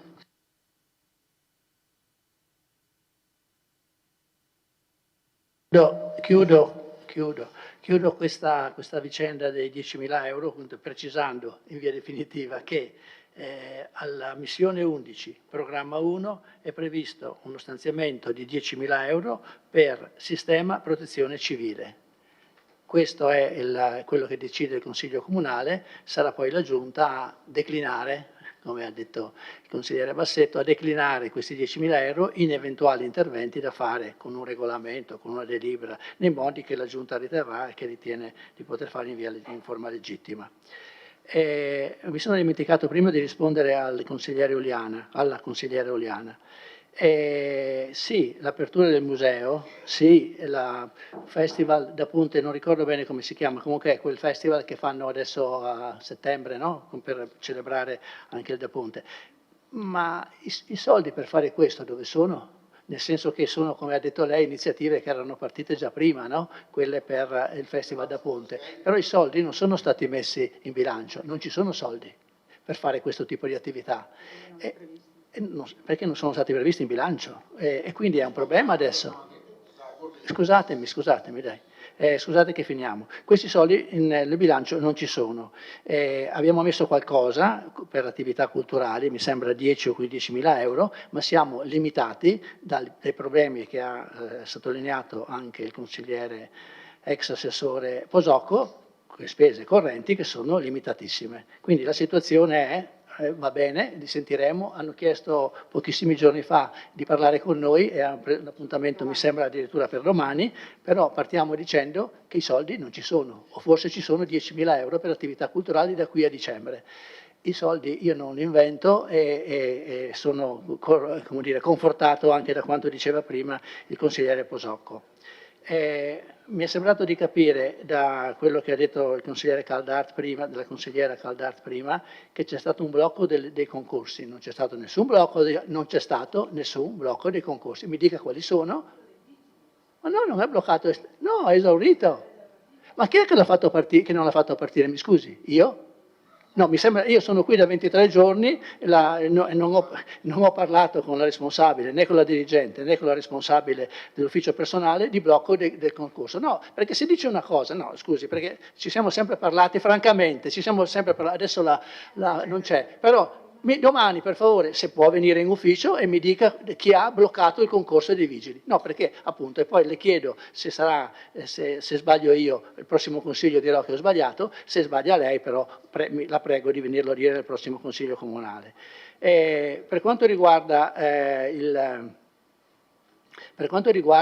quanto diceva l'assessore Posocco, che starà molto, consigliere, assessore, vabbè, dai, ex assessore Posocco, ora consigliere, che starà molto attento, come cerchiamo di stare anche noi, molto attenti.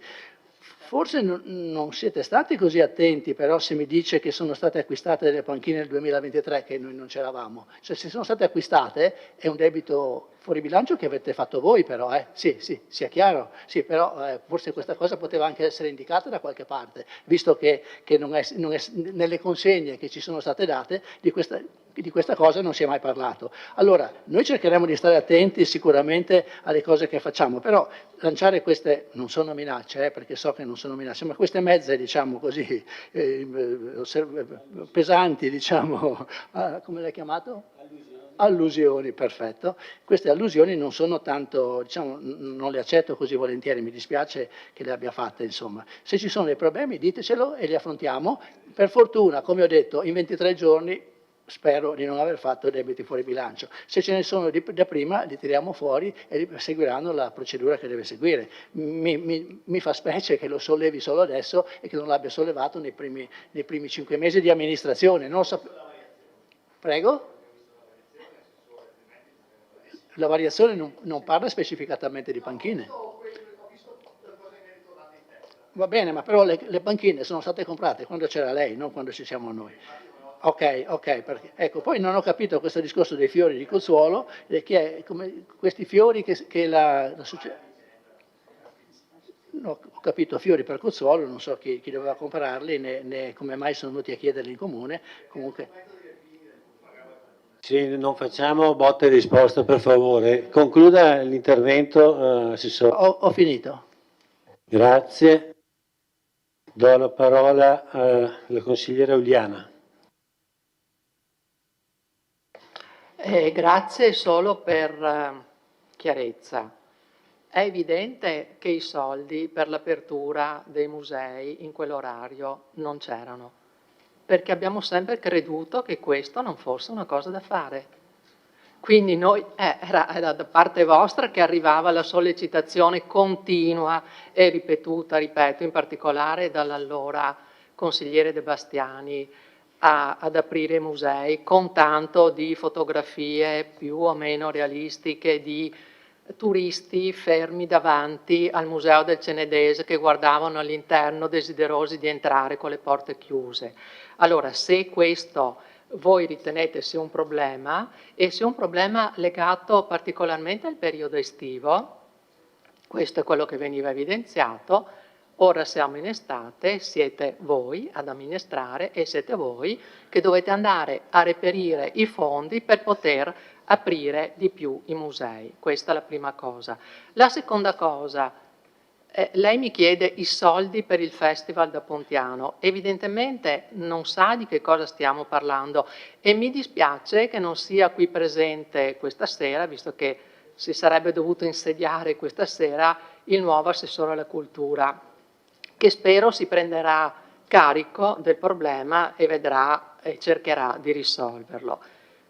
Non c'è bisogno di soldi per quel festival, perché è un festival che si autofinanzia. Vi dirò di più, per questo festival c'è chi ha trovato una sponsorizzazione importante in Inghilterra, c'è un finanziatore estero, ci sono altri finanziamenti e altre sponsorizzazioni. L'unica cosa che io chiedevo, preoccupata, è se sarà possibile effettuarlo all'interno del Teatro da Ponte, che ribadisco è ora un teatro comunale, e quindi mi pareva molto bello che fosse dato come forma di contributo, se vogliamo, indiretto, la possibilità, quei 3 giorni in cui viene messa in scena il Così fan tutte, che fosse data la possibilità di farlo all'interno di un immobile comunale.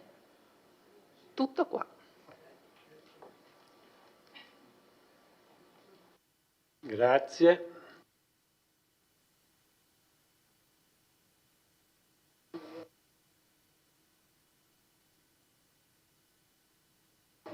No, vabbè dai, se continuiamo a passare. No, è meglio per chiarezza. Mi scusi Presidente, però siccome ritornano sullo stesso tema, allora anch'io sono tenuto a rispondere, perché sennò... Cioè, i musei d'estate, secondo noi, dovrebbero essere aperti. Quest'anno non riusciamo a aprirli perché non ci sono i soldi, non sono stati stanziati i soldi nel bilancio per tenerli aperti quest'estate. Questo è il primo punto. Il prossimo anno vedrà che riusciremo a tenerli aperti.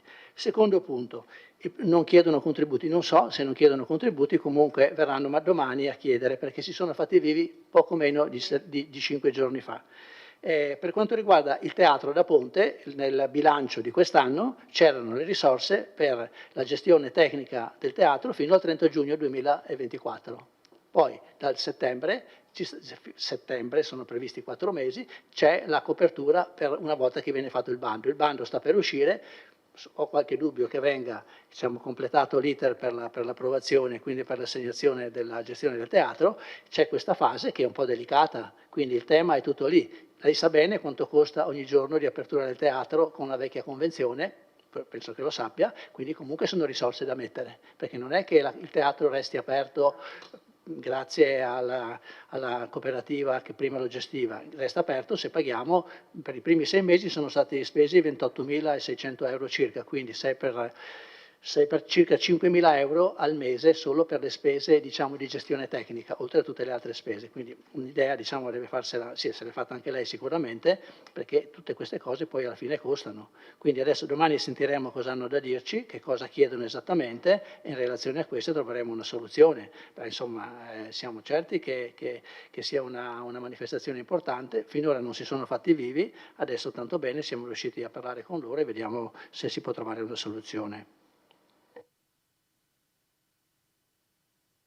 Bene, credo che non ci siano, non vedo altre richieste di intervento, passiamo alla votazione.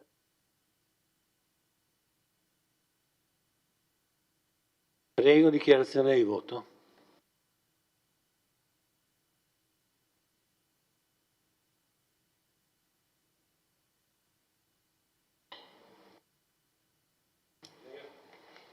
Allora, il mio gruppo, la lista Gianluca Posocco Sindaco, si asterrà dal votare questo documento per le motivazioni che sono state già espresse dal collega Posocco e che anch'io ho sollevato. E chiudo qui perché ovviamente chiederei al Presidente, avrei delle cose da dire, avrei delle cose da rispondere al consigliere Tonon e anche al consigliere Carnelos, ma nel rispetto delle regole ho fatto 2 interventi e mi taccio, quindi sarebbe interessante che il Presidente facesse rispettare il regolamento anche per quanto riguarda gli interventi degli assessori, perché è chiaro che quando si è là si ha sempre voglia di rispondere, però bisogna darsi delle regole, altrimenti le regole le infrangiamo tutti. Prego? Ah no, scusa. Ecco, quindi noi come gruppo lista Posocco Sindaco, la persona del centro, ci asteniamo.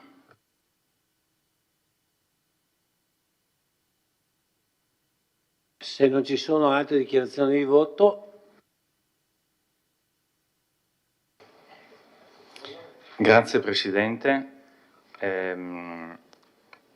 La nostra coalizione, sottolineando quanto ha detto all'inizio del suo intervento l'assessore di reparto al bilancio, per quanto riguarda la spesa corrente e la fatica di mantenere la spesa corrente in equilibrio, confermiamo quanto detto nei nostri interventi e il nostro voto favorevole. Grazie, passiamo al voto.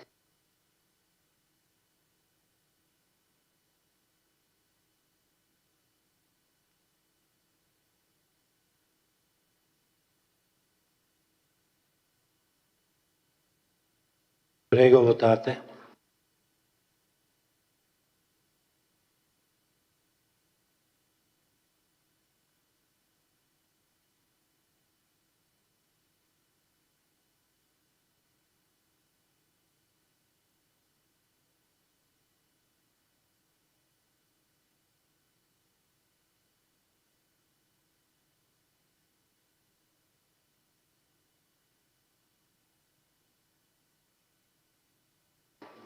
Allora, favorevoli 11, astenuti 4. Immediata eseguibilità.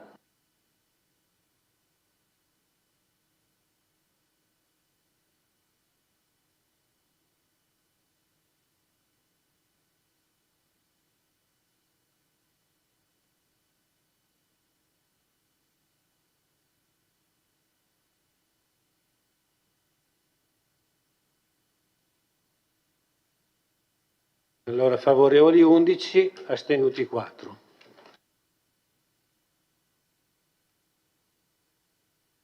Passiamo al punto 5, nomina componenti delle commissioni consigliari permanenti.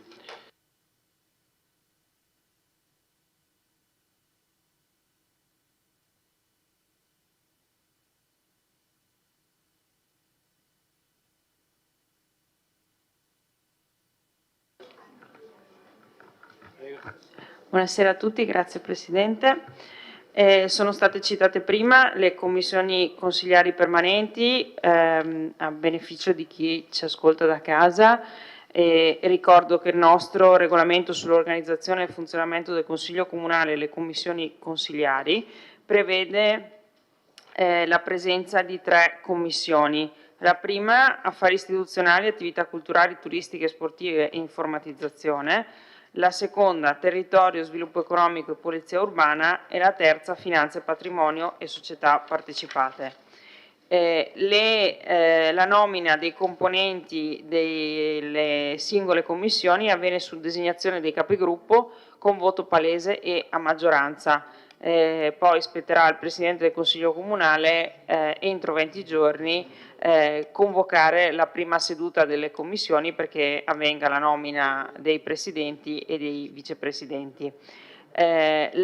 Ogni commissione è costituita da 5 consiglieri comunali, garantendo la rappresentanza in ciascuna della minoranza.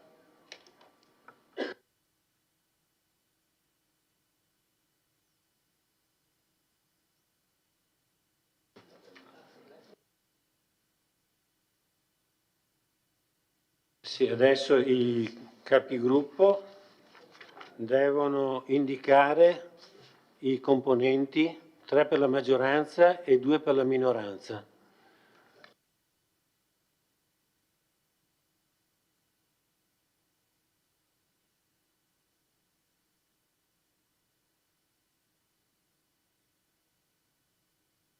Un'unica votazione. Sì.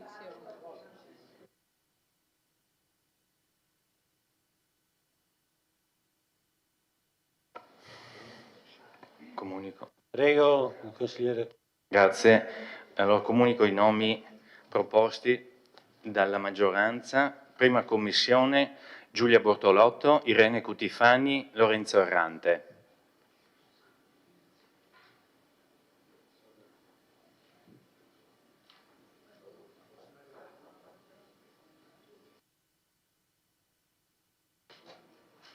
Prego, Caldart. Sì, per la minoranza noi proponiamo Antonella Uliana e Thomas Toffoli.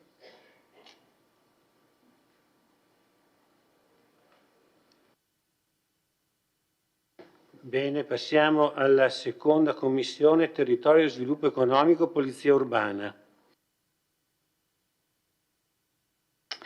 Per la maggioranza, Paolo Bassetto, Fabio Braido e il sottoscritto. Braido Fabio e Roberto Tonon. Noi proponiamo Darè e Posocco.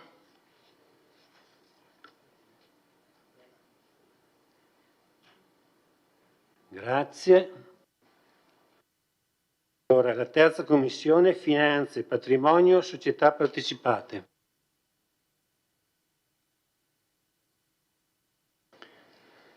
Per la maggioranza Paolo Bassetto, Graziano Carnelos e Lorenzo Errante.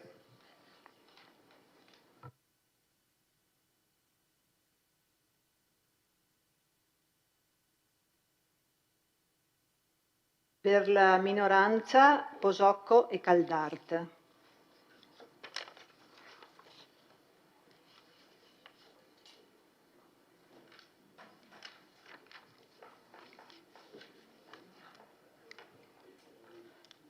Allora, dare atto che spetta al Presidente del Consiglio Comunale provvedere alla prima convocazione di ciascuna commissione per la nomina del Presidente e del Vicepresidente, nel rispetto dei termini di cui in premessa. Quindi votiamo le proposte dei capigruppo.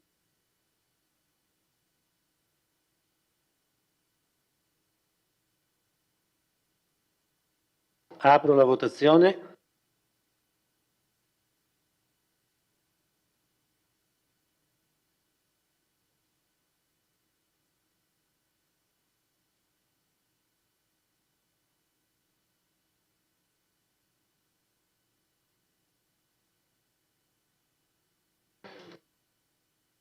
Approvato all'unanimità, grazie.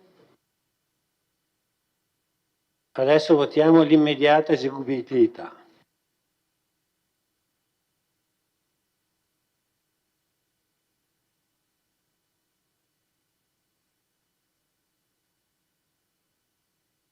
Prego, votate.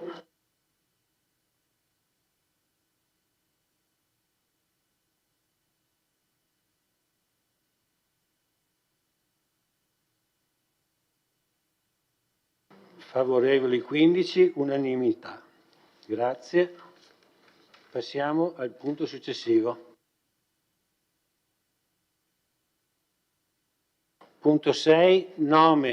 Nomina rappresentanti del Comune in seno al Consiglio dell'Unione Montana Prealpi Trevigiane.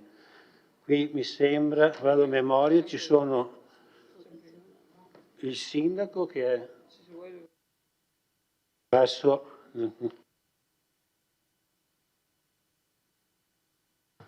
L'articolo 2 della legge regionale che definisce le unioni montane prevede che il Consiglio dell'Unione Montana sia composto dai sindaci dei comuni membri e da 2 consiglieri comunali eletti dai rispettivi consigli comunali, uno dei quali in rappresentanza delle opposizioni. Per cui anche in questo caso vanno indicati con votazione segreta, quindi distribuzione delle schede.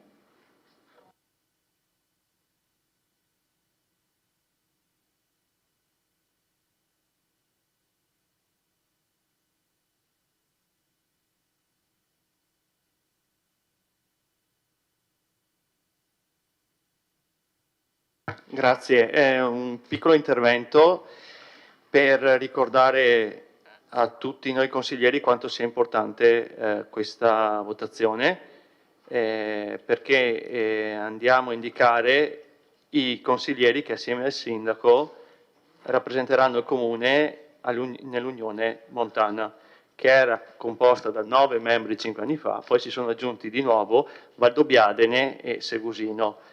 Approfitto per ringraziare la Presidente uscente, Silvia Salezze, che era nel mio gruppo 5 anni fa e proprio in quest'Aula fu indicata dalla maggioranza come rappresentante della maggioranza del Comune di Vittorio Veneto per l'Unione Montana. Dico una cosa, la dico perché magari la penso, ma se l'Unione Montana all'epoca fosse stata sana e in salute, probabilmente Silvia Salezze non sarebbe stata eletta Presidente. E qui chi vuol capire capisce. Invece lei è stata poi eletta Presidente e ha fatto un lavoro eccezionale, coinvolgendo prima i 9 comuni, poi gli 11. Scusate, voto dopo, finito l'intervento. Prima i 9 comuni e ha rilanciato veramente questo ente. Quindi da parte di noi tutti va ringraziato senz'altro il Presidente Salezze e la collaborazione che c'è stata di tutti gli 11 comuni della Pedemontana, perché mi risulta che tutti sono sempre andati d'accordo, seppur appartenenti a parti politiche diverse, hanno tutti collaborato e i risultati poi si sono avuti. Grazie.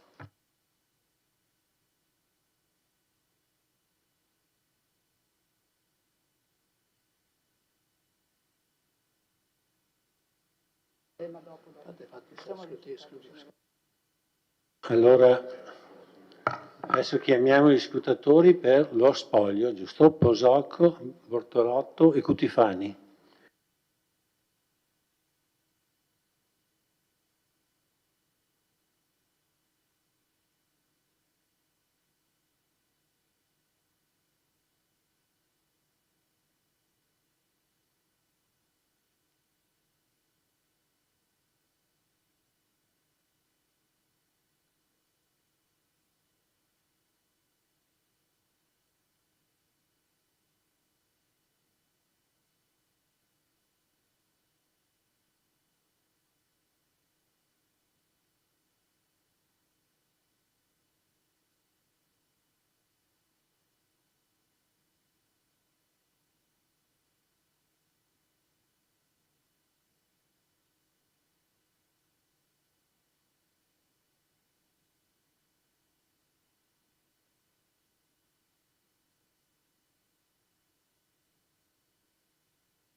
5 da Re.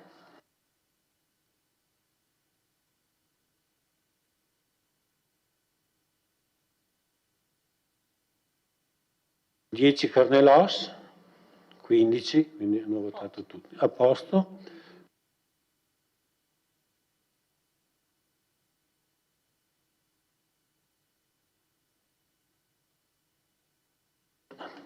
Adesso un intervento del sindaco.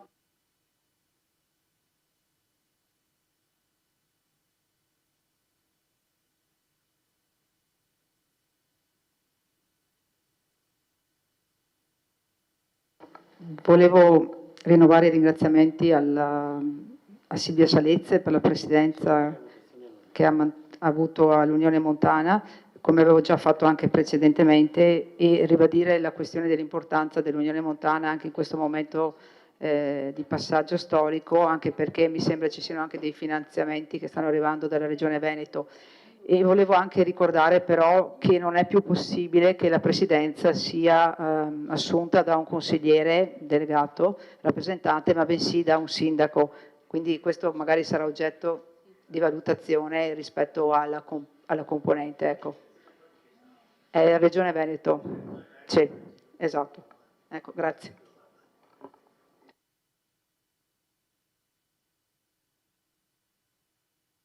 Allora votiamo l'immediata esecutibilità.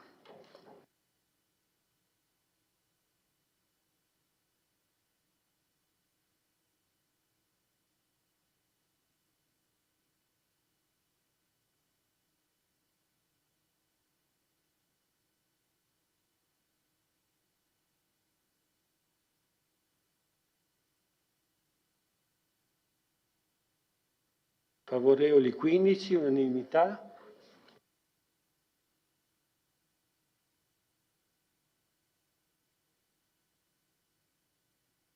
Bene, possiamo passare al punto 7, Comitato di gestione dell'asilo nido comunale, elezioni di 3 rappresentanti. Do la parola all'assessore Denardi. Grazie. Anche qui il nostro regolamento prevede l'istituzione del Comitato di gestione dell'asilo nido, in cui il Consiglio Comunale ha la nomina di 3 componenti, 2 da parte della maggioranza e 1 da parte della minoranza. Il Comitato rimane in carica fino alla scadenza del mandato del presente Consiglio Comunale. Altri componenti del Comitato sono 3 rappresentanti dei genitori, un rappresentante del personale educativo e un rappresentante delle formazioni sociali e sindacali del territorio. Anche qui designazione da parte di maggioranza e minoranza.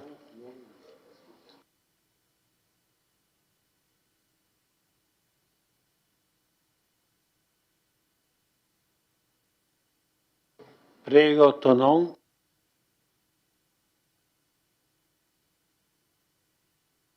Grazie. I rappresentanti designati dalla maggioranza sono le signore Antonia De Luca e Serena Martini.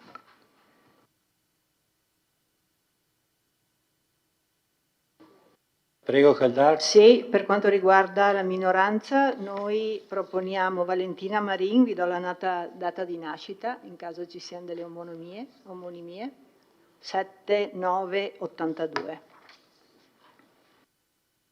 Grazie.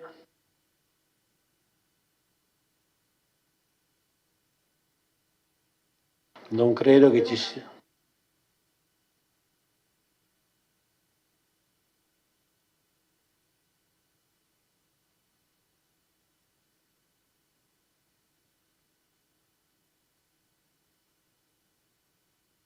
Devi passare il budget per chiudere la presenza.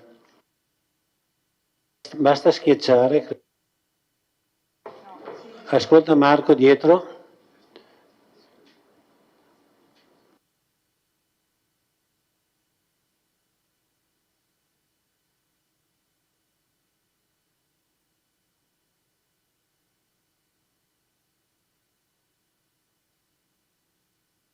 Apro la votazione.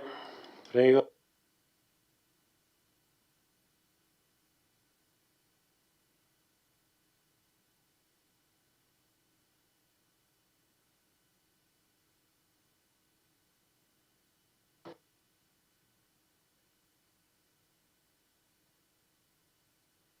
Bene, hanno votato tutti. Favorevoli 14, unanimità. Grazie.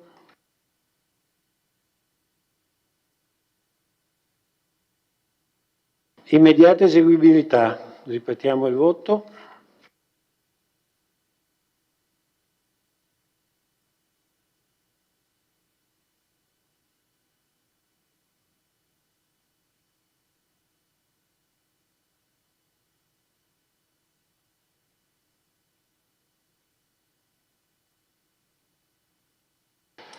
Favorevoli 14, unanimità.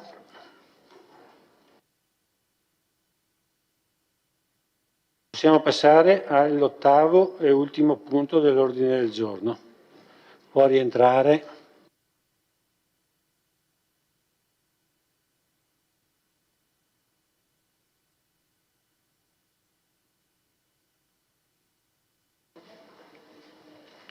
Nomina della Commissione per la formazione degli elenchi dei giudici popolari ai sensi della legge 10 aprile 51 numero 287.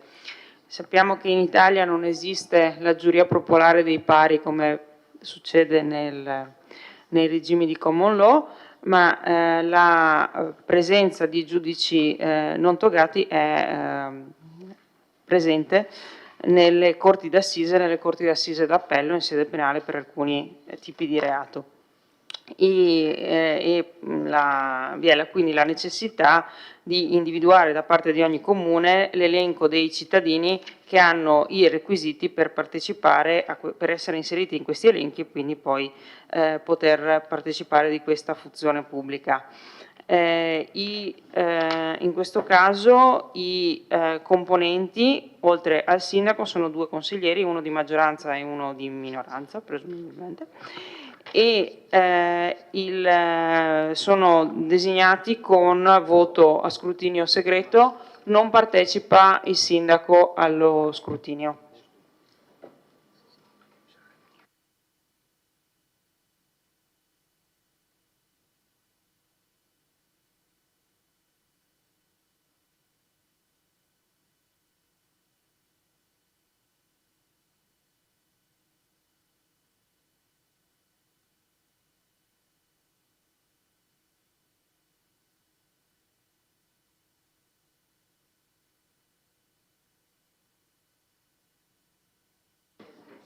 La votazione per alzata di mano è sull'immediata eseguibilità, non sui nomi.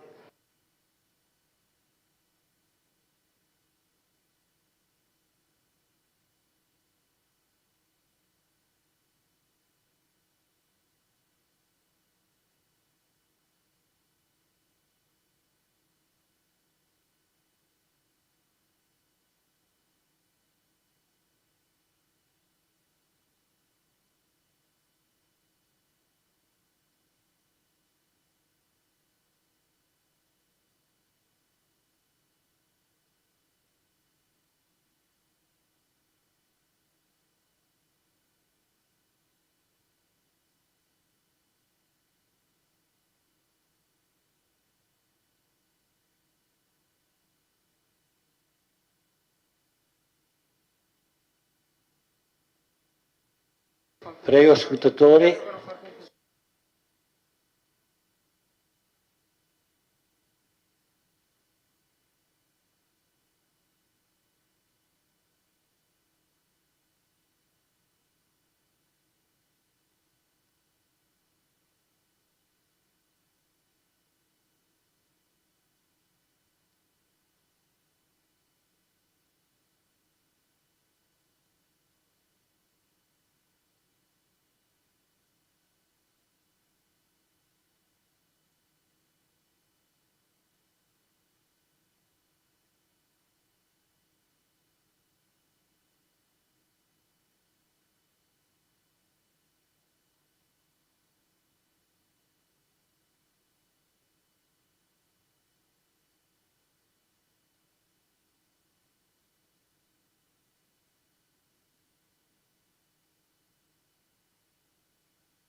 9 voti Lorenzo Errante e 5 voti Toffoli Thomas, che fanno 14. Il sindaco non vota.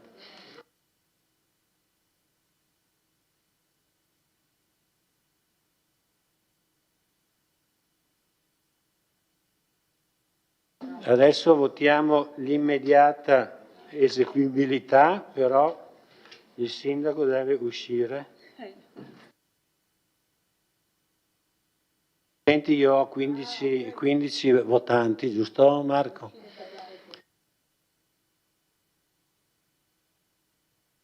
Bene, apro la votazione.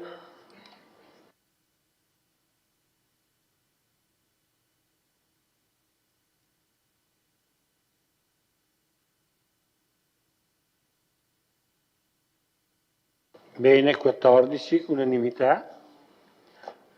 Chiudo la votazione e chiudo anche la seduta del Consiglio Comunale. Grazie a tutti, arrivederci.